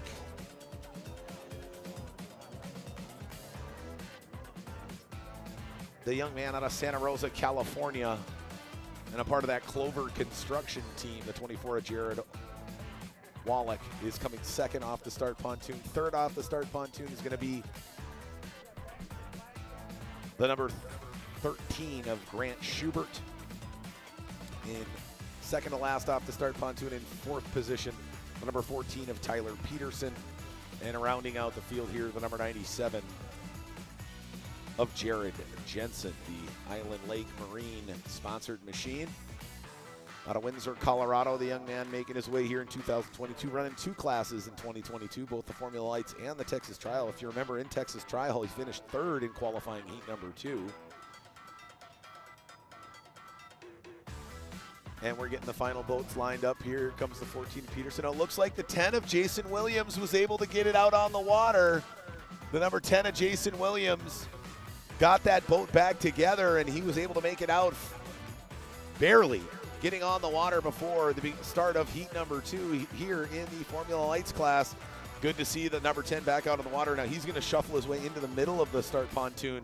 He finished second, so he will be 1 spot behind the 13 of Grant Schubert. So he'll come 4th off the start pontoon. 5th will be the 14 of Tyler Peterson, and 6th will be the 97 of Jared Jensen.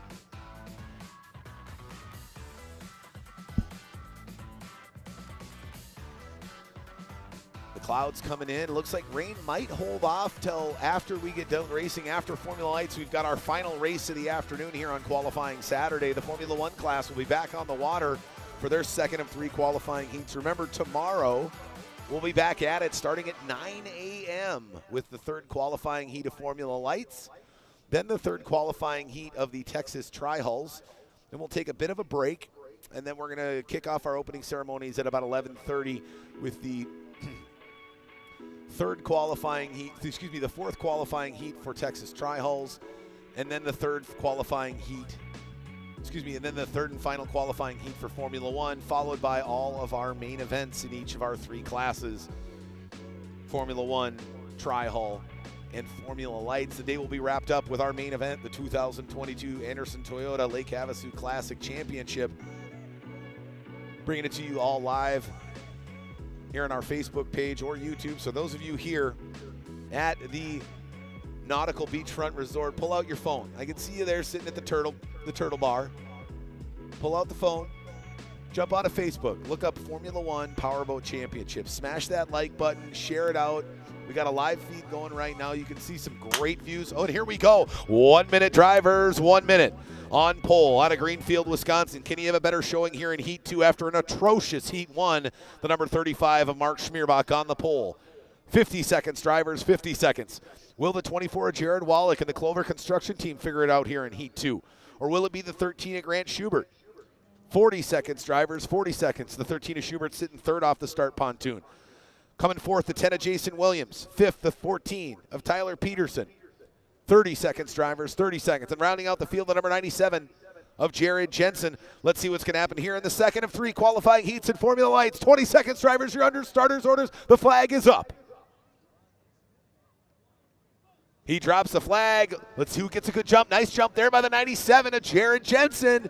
The Island Lake Marine machine Gets a good jump there, but no surprise. The 35 of Schmierbach back in top form, and there comes the 10 of Williams as they start to separate themselves from the pack. On the outside hip there, that's the 14 of Tyler Peterson. What happened to the 8 of Grant Schubert? Excuse me, the 13 of Grant Schubert filing all the way back to 6. Oh, what a great move there by the 14 of Tyler Peterson. He dives down to the inside as we got a drag race between the top two boats. There's the 35 of Schmierbach and the 10 of Williams as they go down to the far north end of the course. On the inside is Schmierbach. On the outside it's Williams. Oh, Schmierbach and Williams touch coming out of turn number 3 as they come down the front straightaway wide to the outside. Going side by side, the 10 of Williams pushing hard, trying to fight and track down the man out in front, the 35 of Schmierbach. There's the 14 of Peterson. He's sitting in third position. Pushing hard, but what a great battle we got going on for first there. The 35 of Schmierbach starting to pull away a little bit from the 10 of Williams, and the 14 of Peterson starting to catch up. Now he closes the gap as he sits in third. But it's the Pizza Inn VIP storage machine of Mark Schmierbach out in front. He sweeps it way wide on the outside. The 10 of Williams goes the inside, then the 14 of Peterson gets a door shut on him. He's going to cross through the wake there and go wide to the outside as he tried to make a move on the 10 of Jason Williams as they come down the front straightaway through the chicane. Down into turn number 1, our leader, the 35 of Mark Schmierbach. Back in championship form where he's used to being out in front. Your defending champion in Formula Lights, your reigning national champion in Formula Lights, and I believe he's won every race so far here on the 2022 calendar in Formula One Powerboat Championships in the Formula Light division, trying to do it again here to wrap up the season on what has been a great career for the man from Greenfield, Wisconsin. But we got a battle. Oh, look at a set job there by the 10 of Jason Williams. He just popped that on its tail coming out of turn number 3. He's packing air under that 13-foot tunnel hull, 75, 80, 85 miles an hour, trying to hold off the 14 of Tyler Peterson and track down the man out in front, the 35 of Schmierbach. There's Williams. Peterson right on his hip. Now Peterson goes tight to the inside. Can he drag race him down to turn number 2? Is he going to have enough room? No, he is not. He shuts the door. On him is the 10 of Williams, and he's got to try one more time as we do this 4 minutes plus 1 lap.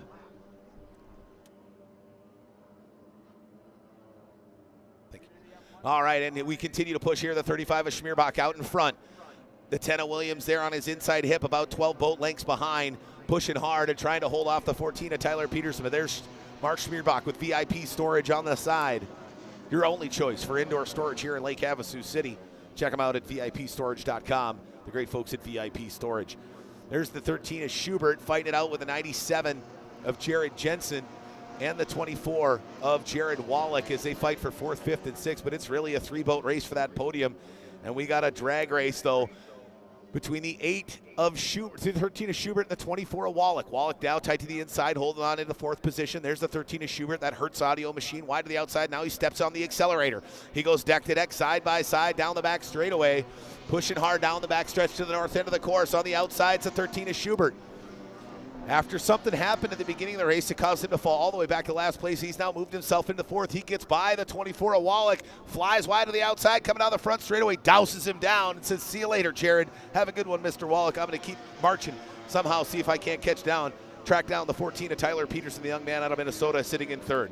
But right now it is all about Mark Schmierbach, our leader from Greenfield, Wisconsin, running for Pizza Inn and VIP Storage, trying to push his way to another checkered flag and gain a ton more points than he did in qualifying heat number 1. Look at him pack air under that tunnel, laying that nose down, lifting the back out of the water, trying to keep as little of that 13-foot-long tunnel hull in the water at top speeds as humanly possible. As he continues to push down the back straightaway, down into turn number 2. Comes off turn number 2 nicely, very tight sweep through turn 2. Now he heads back down to the north end of the course. The leader, the 35 of Schmierbach, in that white with yellow, blue, and a red trim. Pizza Inn, VIP Storage on the side, trying to take his way to victory. You can see here comes the white flag out. 1 lap remains. Go fast, turn left. Just 4 more times for the man out of Wisconsin. See if he can't get back in to winning form here in qualifying heat number 2 in Formula Lights. Sweeps it through turn 1 on his final lap. Starting to get a little bit closer as the 10 of Williams, but I don't know if he's going to have enough time here on the main in this heat here on this final lap.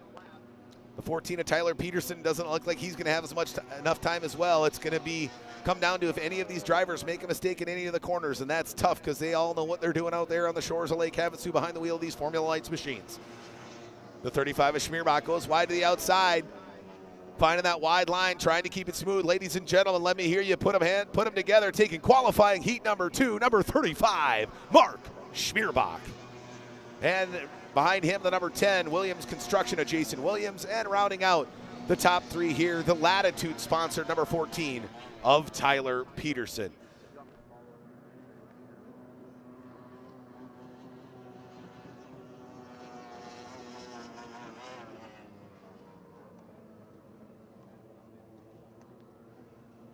All right, and then finishing in 4th position, the number 13 of Grant Schubert. In 5th position, the Clover Construction, number 24, Jared Wallach. And rounding out the field in his rookie season, the number 97, Island Lake Marine JH Performance of Jared Jensen. Well, that's going to wrap it up for Formula Lights. We're going to bring the big boats back on the water. Formula One's doing upwards of 110-plus miles an hour. We'll take a quick break here, chat with our winner in qualifying heat number 2, the 35 of Mark Schmierbach, and then we'll bring the big boats back out on the water to wrap up qualifying Saturday here at the Anderson Toyota Lake Havasu Classic 2022.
Discover Arizona's playground. Real and outdoor adventures. Explore hundreds of trails. Stay longer. Play more. Enjoy the good life at the home of the London Bridge. Find your element in Lake Havasu City at golakehavasu.com. And welcome back, race fans. Here joining me now, the man who took home heat number 2 after a rough one in heat number 1. Some pretty brutal whitecaps out there, Mark. Looks like you kind of just tried to keep the equipment together for the final tomorrow because, you know, you can't finish first if you don't first finish, right? But came back to form here in qualifying heat number 2. Well, thanks a lot. I got to thank the crew and everybody. It was dicey there, you know, do we come back out again or not? And my crew chief said, just run it the best you can. So yeah. we did, and, you know, now that's raceable water. Right, yeah, the wind seemed to lay down a little bit right before you guys were getting loaded after it started to pick up. Obviously, it picked up when we were just about to go to the 1-minute gun for the first race. It was kind of one of those, you know, you're past the point of no returns. You ran it. Obviously, you didn't want to destroy the boat, but you definitely showed that you've got that top form, and it looks like it might be quite the battle between you, the 10 of Williams, and the 14 of Peterson come tomorrow afternoon. What a great show that's brewing up to be, and I just want to be there for the end. The first heat, there was no way I was going to compete with that, so, you know, we'll take all the points we can get and keep advancing. Right, yeah, and it's that final is a lot longer than these qualifying heats, so as long as you can get in a position to pounce, you're going to be ready to go for tomorrow. Well, we hope so, and God, I love this place. This is great. Awesome. Well, hey, thanks. Congratulations, sir. We'll let you get back in and get Thank you. You and the rest of the B&B team tuning that thing up for tomorrow afternoon. Ladies and gentlemen, your winner in qualifying heat number 2, the Magic Man, the number 35 of Mark Schmierbach. He hops back into that Formula Lights machine that he's been behind the cockpit of for, I want to say, better part of 2 decades plus behind the wheel of a Formula Lights. He's been running this class for a long time, and it shows because he's such a veteran. 29 years, almost 3 decades behind the wheel of a Formula Light. I've seen many different iterations of a Mark Schmierbach 35 boat, but this one might be the fastest. It has been an absolute treasure to watch that man behind the wheel of that machine, just run it like he stole it. And he's hoping to do more of that later on this afternoon. And he's going to head back out. We've already got a portion of our field already launched onto the water, and we're going to get ready to go here in just a few minutes with the final race of qualifying day here at the Anderson Toyota 2022 Lake Havasu Classic.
Discover Arizona's playground.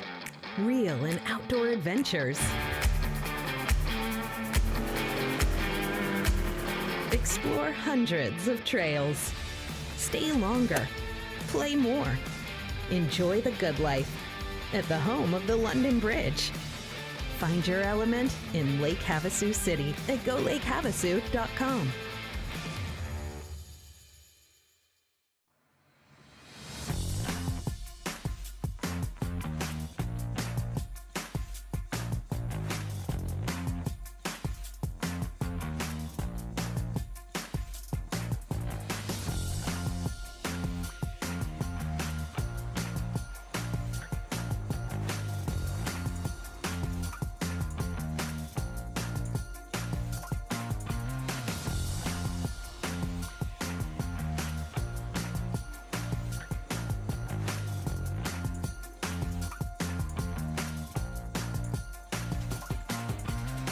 VP Racing Fuels has been the official fuel of racing for over 45 years. But VP isn't just race fuels. VP offers a wide range of oils, additives, and our new Stay Frosty coolants to help keep your street car, tow vehicle, or weekend warrior running at its best. VP products are engineered to keep your vehicle running smooth and looking great for your daily commute. With our octane boosters, fuel treatments, and quick detailing products. Explore VP's full product line at vpracingfuels.com.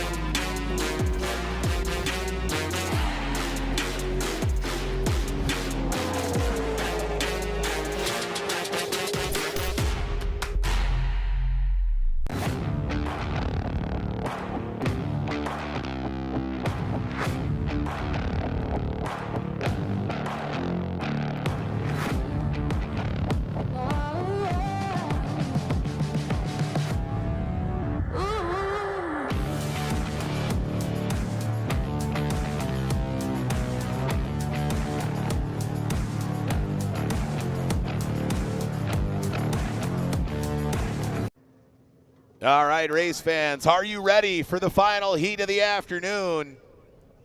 We've got the Formula Ones on the water. You're going to see them run their hot lap soon, get those motors juiced up and ready to go, and we're going to run 6 minutes plus 1 lap in this second of 3 qualifying heats, but the final qualifying heat today.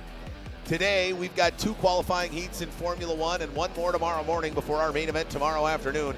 We've got all 14 drivers from all across North America ready to rock and roll here in Heat 2. There you can see our winner from Heat number 1. There's the 17 of Dylan Anderson getting his hot lap in, wide to the outside, going down the back straightaway. These guys are all going to get these motors tuned up and ready to roll. Again, remember, in qualifying here in the Formula One Powerboat Championship Series, we like to flip that script from qualifying Heat 1 to Heat 2. So first goes to worst, worst goes to first. The man who finished last in qualifying heat number 1, jumping into his backup boat for this last race after doing some damage to his primary hull, the number 77 of Mike Quindazzi. Coming second off the start pontoon, again, first to worst, worst to first in her rookie season, the number 09 of Whitney, Terry Fletcher. Oh, sorry about that. Looks like the 09 of Whitney, Terry Fletcher, moved to the back of the start pontoon. So coming second off the start pontoon out of Chilliwack, British Columbia, running for Maskell's Collision and Glass. Don't get mad, just call Maskell. The number 91 of Kyle Maskell. Third off the start pontoon for running for JH Performance Boats, that beautiful chartreuse in black composite craft with that 8PX 200 V6 4-stroke Mercury on the back, the number 99 of Travis Yates. Fourth off the start pontoon, running for Gaspard Brothers Racing, the number 70 of Jude Gaspard.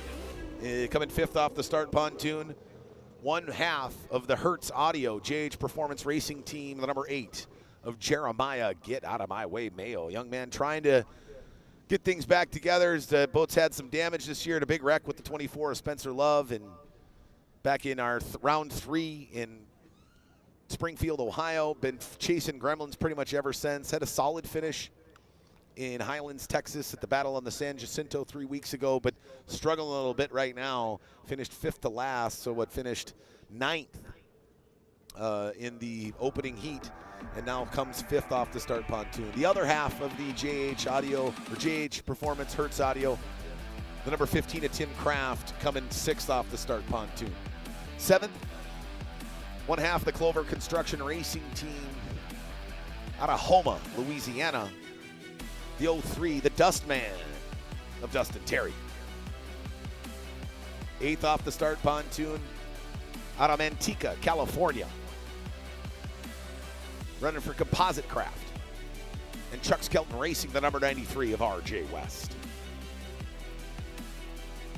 9th off the start pontoon with his best finish in any qualifying heat so far in his career, finishing 5th in the opening heat. Out of Syracuse, Indiana, running for Barletta Boats, the number 74 of Jesse Swain.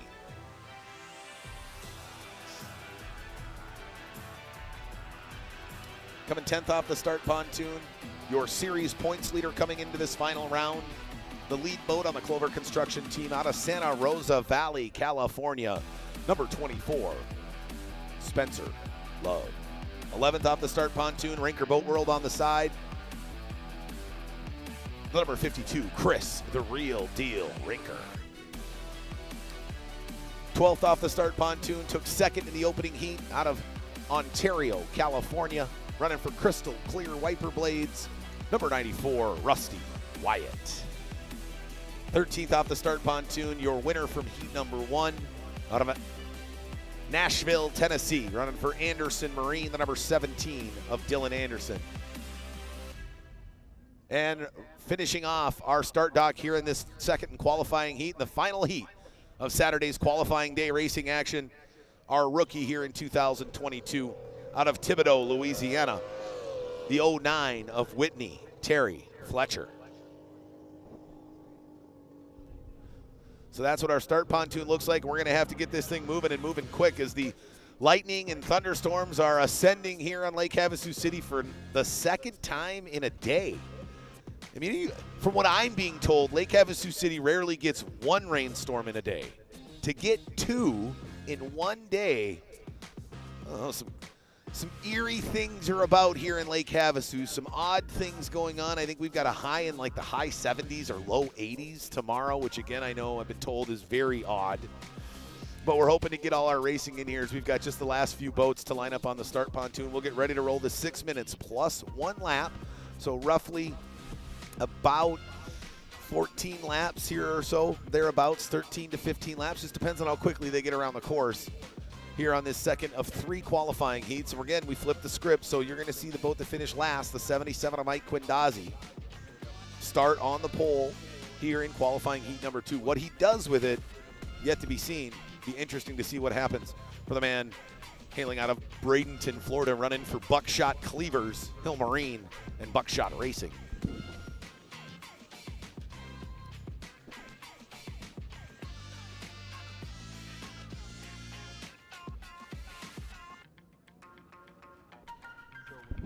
As you can see, they're getting lined up in the water.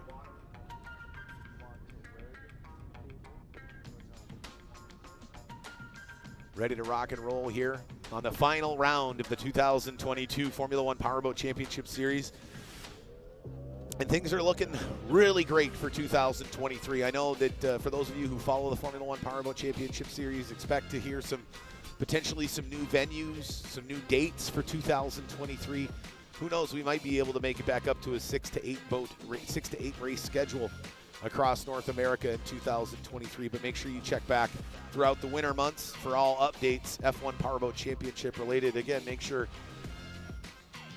you join us on our social media platforms. Find us on Facebook at Formula One Powerboat Championships. Make sure you smash that like button, share it out, and let the world know what we got going on here on the Formula One Powerboat Championships, the most competitive water racing series in the entire world. That's right, I said it, the entire world. Find me a more competitive, top to bottom boat racing series in the world, and I'll shut up. But I haven't seen it yet, and we put together some unbelievable competition, and we're going to get ready to go here as we're coming up on the 1 minute gun. 1 minute drivers, 1 minute. Will the 77 of Quindazi figure it out after heat 1 and go wire to wire here in heat 2 as he flips the lid close on that Hoffman F1 hull with Buckshot Racing on the side? 50 seconds, drivers, 50 seconds. Or will it be the young man out of Chilliwack, British Columbia, the 91 of Kyle Maskell, who figures it out here in heat 2 in his first race on the F1 circuit? 40 seconds, drivers, 40 seconds. Or the 99 of Travis Yates, maybe the 70 of Juke Gaspard. Or could it be one of the JH Performance Hertz Audio team members, or the 93 of RJ West? 30 seconds, drivers, 30 seconds. Or will those top 5 boats, the 17 of Anderson, the 52 of Rinker, the 24 of Love, and the rest of the field? Let's find out who's going to win qualifying heat number 2. 20 seconds, drivers, you're under starters' orders. The flag is up. He drops the flag. Oh, jumping the gun there was the 77 of Quindazi. Looks like he jumped it again. He had those troubles in Highlands, Texas. Let's see what happens here. He'll be our leader unofficially for now, but until we hear back if he did jump the gun, but they're going to go through the middle of the course and then down the far end. And if that holds true, ladies and gentlemen, if he does get penalized for jumping the gun, our leader will be the 91 of Kyle Maskell, the young man out of Chilliwack, British Columbia. Oh, look out there, it's getting real rough. We got some issues down at the far end of the course. What happened down there? We're trying to see what happened at the far end of the course. It looks like the 99 of Travis Yates and the 17 of Dylan Anderson might have gotten together down there.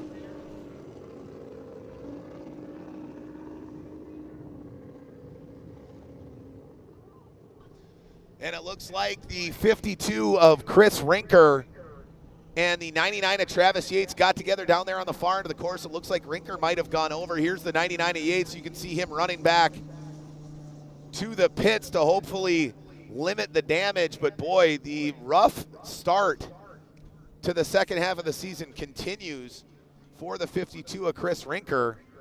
I don't even see where he is down there.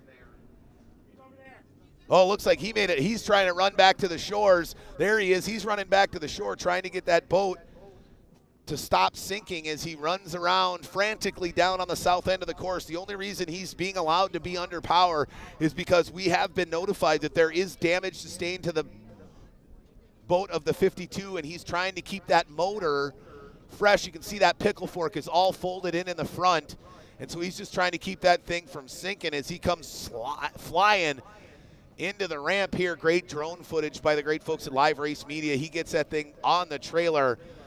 Oh, that is so unfortunate. He just cannot seem to stay out of harm's way. He gets together with the 99 of Yates. It looks like, boy, that's going to be hard. I don't know if they brought the backup boat here to Lake Havasu. He does have a second boat. That boat went over 3 weeks ago while he was leading in Highlands, Texas at the Battle of San Jacinto. He barrel rolled down on the south end of the course there, and I believe it was turn 3 in Highlands, Texas, and his day was over. Now his other boat, the Moore-designed, French-built composite hull, has been pretty banged up there, as you saw the damage sustained as he was getting it onto the trailer. Now it looks like we've got a replay for those of you here at the Nautical Inn Resort. If you go to our Facebook page, we take a look here. The 99 of Yates has got the overtake. Oh no, he just hooks. He just hooks it completely. Looks like there might have been a cable failure. Let's run that replay back again. That just looks like it was a freak accident. The 99 of Yates is coming down to the inside, working his way into the north end of the course, just about to set for the turn. And then all of a sudden the boat just hooks right in front of Rinker. He had nowhere to go. There was nothing he could do there. And I can't imagine the 99 of Yates would just randomly turn his boat left 8 feet in front of a buoy. We obviously had a steering cable failure, some sort of power steering failure on the 99 boat. And that obviously happens, right? That's racing. Sometimes there's nothing you can do about it. But what an unfortunate turn of events for both the 99 of Yates and the 52 of Rinker.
All right, so it looks like after that replay, talking to some of our race operations team, it looks like there might be some longer term or systemic damage inside the 99 at Yates, which is causing that boat to take on water. And that water that he took on could potentially cause that boat to act as erratically as it did. Here's why. He gets that boat off plane as he's slowing down so that he can turn properly. As he slows down, that water that's been being held at the back of the boat due to the speed moves forward. And if that water happens to be on the inside sponson, it can cause that boat to jog left. And that's exactly what happened. It looks like there, the 1998 was totally at fault, but I don't know if it was anything that he had control over, right? And the unfortunate victim in the entire thing is the 52 of Chris Rinker. He had nowhere to go. He gets blasted and runs right into the side of the 99 of Yates because he had nowhere else to go. Just thankfully, the 99 of Travis Yates in that composite craft boat, it's got crash boxes, it's got reinforced cockpit, so he's very safe. He was not hurt in any way. Neither driver was. They were able to both make it back to the trailers without the boat sinking, which is good. Keeping motors dry is always a big deal. Drying out a motor is a very difficult, long, and arduous process that would make these nights very, very long for these teams. There's the 77 of Mike Quindazzi, who I believe, I'm going to check with Chief Referee Doug Ray, might have jumped the gun, and so that accident was the best thing that ever happened to him. But I'm going to check with Chief Referee Doug Ray as we continue to work to line up the rest of the field for a restart here on the second qualifying heat, the final race of Saturday's qualifying action here at the Anderson Toyota 2022 Lake Havasu Classic. What is it we're looking for? I'm sorry.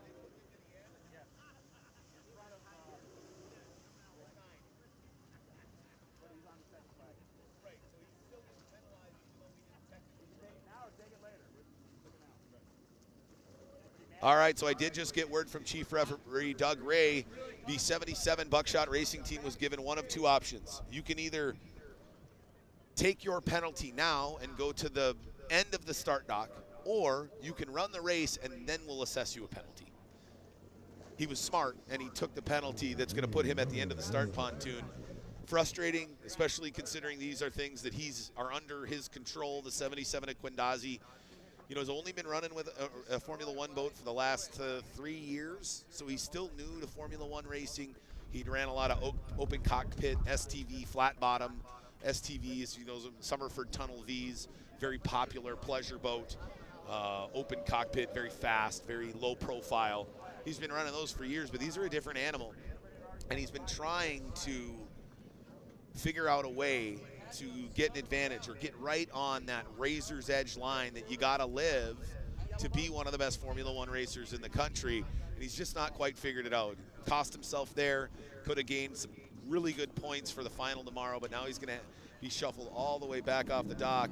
Well, it looks like he's trying to come in.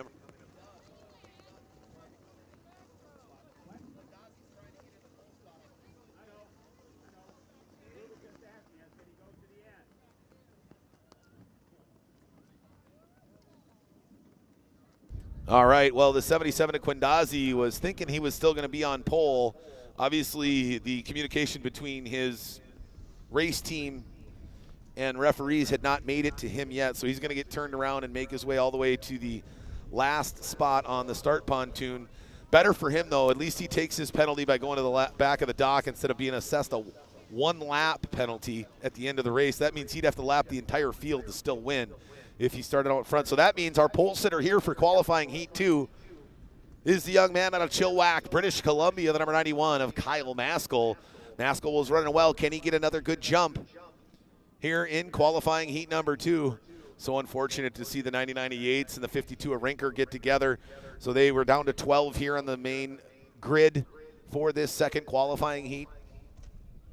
The storms are rolling in. The clouds are getting dark here in Lake Havasu. What a weird weather we're seeing here today. I did not expect to come to the desert and watch it rain. Now, as somebody from the antithesis of this landscape, I'm intrigued to see what a big rainstorm could look like in the desert. I've never seen one. But hopefully that's well after we shut down all racing here on Saturday's qualifying day here at the 2022 Lake Havasu Classic. Our series sponsors, Mercury Racing, committed to the pursuit of wide open, accept no boundaries, and accept no compromise.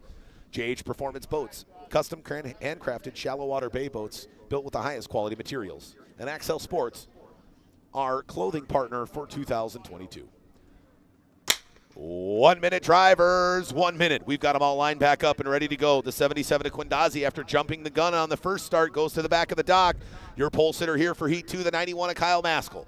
50 seconds, drivers, 50 seconds. Then seconds, the 70 of Jude Gaspard. Third, the 15 of Tim Kraft. Fourth, the 8 of Jeremiah Mayo.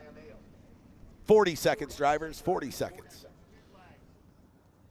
And we've got the rest of the field lined up here. Then it's this 03 of Dustin Terry in 7th, the 8 of 93 of RJ West in 8th, the 74 of Jesse Swain in 9th. 30 seconds, drivers, 30 seconds.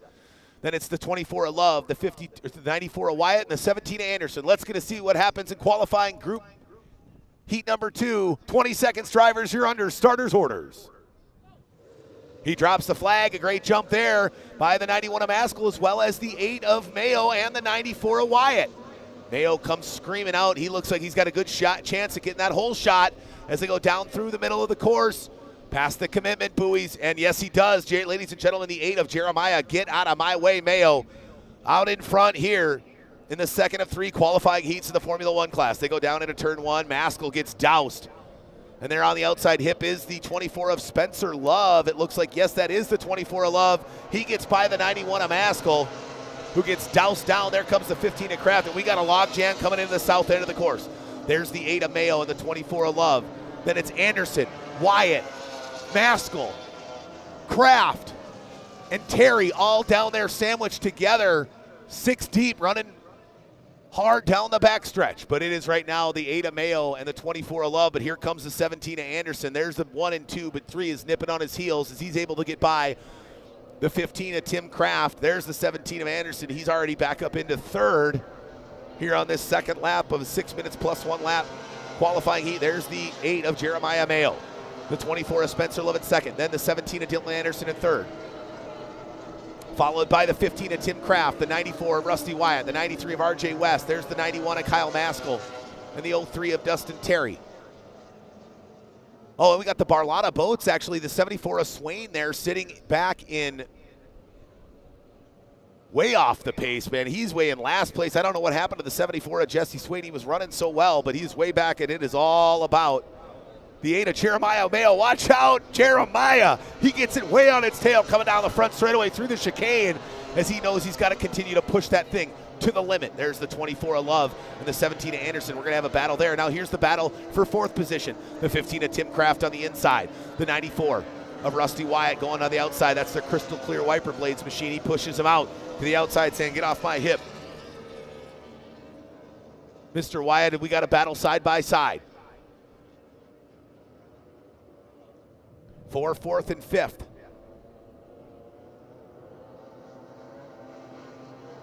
But our leader, the 8 of Jeremiah Mayo, continues to push hard. There's the 94 of Wyatt. He dances it coming wide out of turn number 4. Off the 5th and final chicane, he gets by the 15 of Tim Kraft and moves himself up 1 position into that 4th position. The 94 of West there gets by the 8 of Mayo.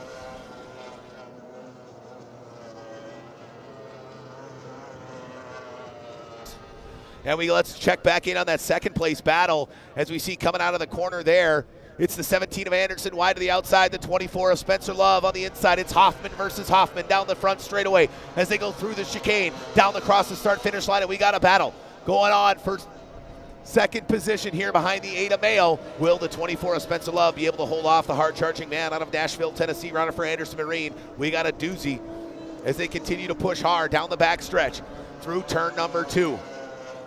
Set it off at turn 2. Now Anderson stand wide to the outside hip, trying to find that clean line. He can't go like in car racing right behind the 24. Not only will he not be able to see because of the rooster tail, but he's also got very unclean water. So instead, you can see he goes off his hip, slides wide to the outside, crabbing that boat, or skating it out of the corner, sliding it off its tail, pushing hard down the front straightaway as he comes down into the far end of the course. That's down at the south end, into turn number 1.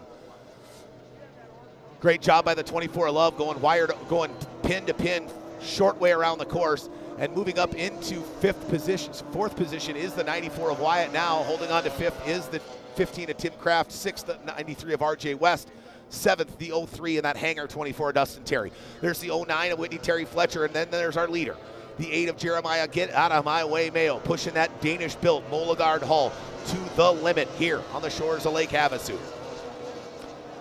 As he goes down the front straightaway, he's going to start to get into some of those back markers, and that's going to be tricky. We'll watch out there. That was real rough coming out of turn number 1. And the 09 of Fletcher is not really giving a ton of room to the 8 of Jeremiah Mayo. And now we've got the other boats coming up on top of them. We got a three-way battle now for the top spot here in qualifying heat number 2. 1.5 minutes remaining plus 1 lap here on the shores of Lake Havasu. The 8 of Mayo. And then the 24 of Love is able to get by the 09 of Whitney Terry Fletcher, much better than the 17 of Anderson. Now here comes the 94 of Wyatt. Wyatt sneaking up into the conversation. We've got 4 boats, less than 2 seconds apart, trying to battle for podium positions here and valuable points in qualifying heat number 2 here at the Anderson Toyota Lake Havasu Classic. What a move there by Wyatt. He goes down to the inside. We might be able to see him 3 wide coming down the backstretch as they go down the far end of the course. Through the backside chicane into turn number 2. Look at Anderson and Love battle with the 94 of Wyatt right on their tail as they continue to push hard down to the north end of the course. We're going to have a battle to the finish. I can feel it, ladies and gentlemen. Now tight to the inside, the 94 of Wyatt. Wide to the outside. Here comes the 17 of Anderson. He's going to make his move. Wide to the outside. He puts it on his tail. 105, 110, 115 down the front straightaway. And ladies and gentlemen, 17 of Dylan Anderson. Could he get by the 24 of Love as they go down into turn number 1 on the south end of the course? Not quite yet. But they got a drag race now to turn number 2. Will that inside line be held by the 24 of Spencer Love, or will the door get shut by the 17 of Anderson? Not yet. As they go through turn number 2, that little bender on the backside, you can see the rain coming in the distance. The 8 of Jeremiah Mayo's getting caught up. We're going to have a battle here. We got some back markers. There goes Mayo wide to the outside, forcing off his outside hips. The 17 of Anderson now tight to the inside. It's 24 of Love. They had to get by the 70 of Jude Gaspard to that Gaspard Brothers racing machine. Holy Lord, look at the 17 of Dylan Anderson. Where did this kid come from? Out of nowhere, he comes like a rocket down into turn number 1, and we got a doozy. Down the back straightaway, ladies and gentlemen, worst to first on the final lap. Is that it? I can't even tell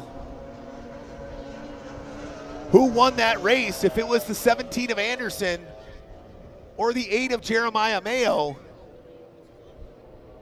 But what a doozy that was. It looks like Mayo won by 0.4 of a second, ladies and gentlemen. 0.4 of a second. The number 8 of Jeremiah Mayo takes the checkered flag in qualifying heat number 2, followed by the 17 of Dylan Anderson and the 24 of Spencer Love. What a run out there by the number 17 of Dylan Anderson and the number 8 of Jeremiah Mayo. 0.149 seconds. No, 0.4049. 0.4 of a second by the number 8 of Jeremiah Mayo over the 17 of Dylan Anderson. Wow, I got a little confused there. I got so sucked into that battle between the 8 of Mayo, the 17 of Anderson, the 24 of Love, and the 94 of Wyatt. I didn't even realize we were on the last lap. Geez, way to be an observant announcer, Tom. But what a run it was. The young man out of Richmond, Texas, got out front early after the restart and ran it all the way down to the checkered flag here by 4/100ths of a second over the 17 of Dylan Anderson. I know that Molegard machine is pretty beat up, and it's had a lot of really good races this year, but it's had a lot of damage done to it as well. There you can see the 17 Anderson checking. Like, wait, do I get to go talk to him? Did I win? No, you didn't win, Dylan. He might as well. I mean, if that course would have been, if the start-finish line would have been 20 yards further down the straightaway than it was, he absolutely would have won that race. But you can see the driver from Richmond, Texas, making his way here down to the start pontoon to have a conversation with yours truly. And boy, what a race that was. And it got real hairy there at the end for the number 8 of Jeremiah Mayo. He lost a pickle fork in the process. That's somewhere floating or sinking its way to the bottom of Lake Havasu.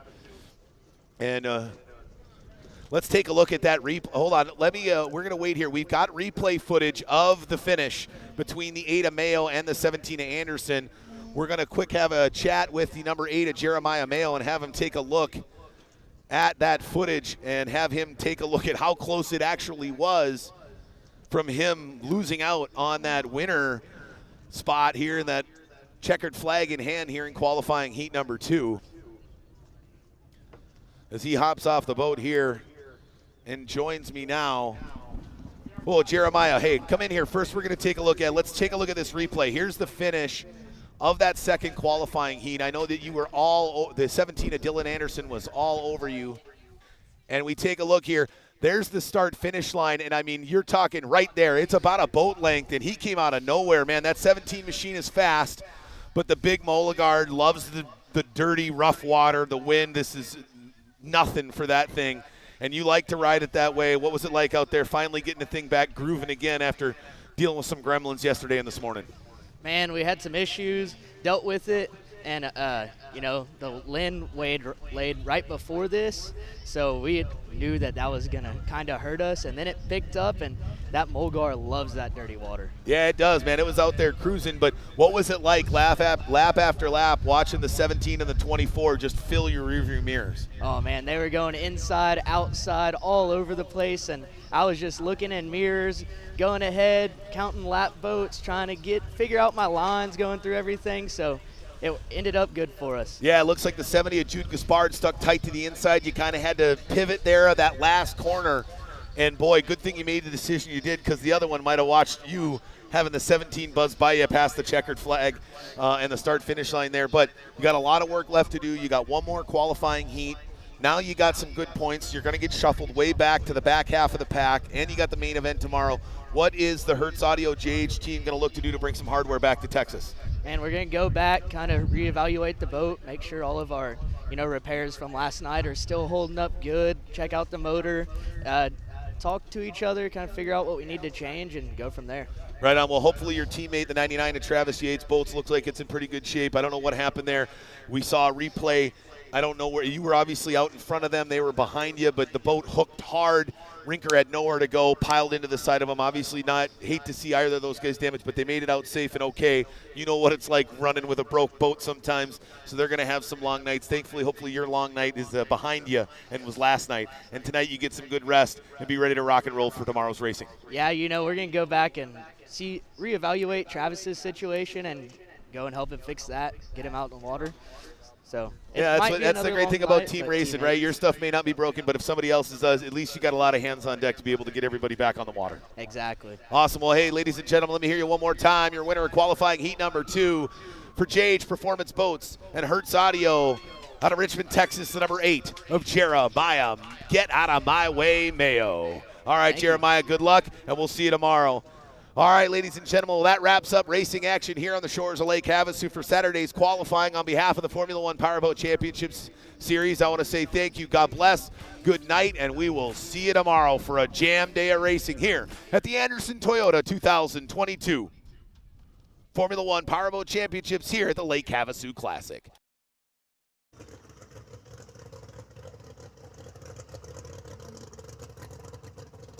VP Racing Fuels has been the official fuel of racing for over 45 years. But VP isn't just race fuels.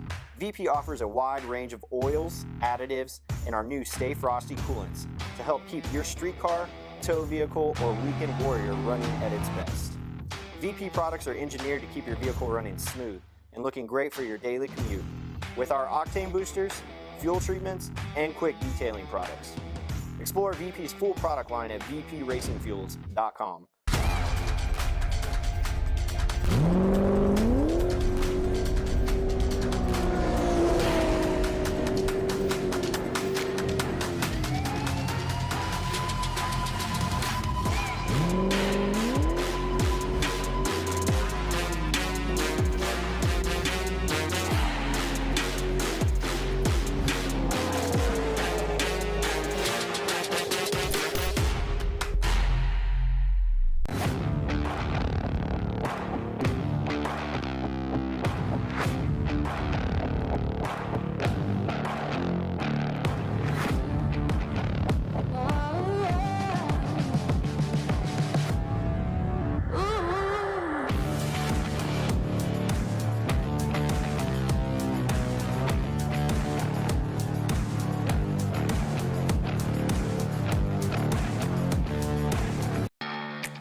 Discover Arizona's playground. Real and outdoor adventures. Explore hundreds of trails. Stay longer. Play more. Enjoy the good life at the home of the London Bridge. Find your element in Lake Havasu City at golakehavasu.com.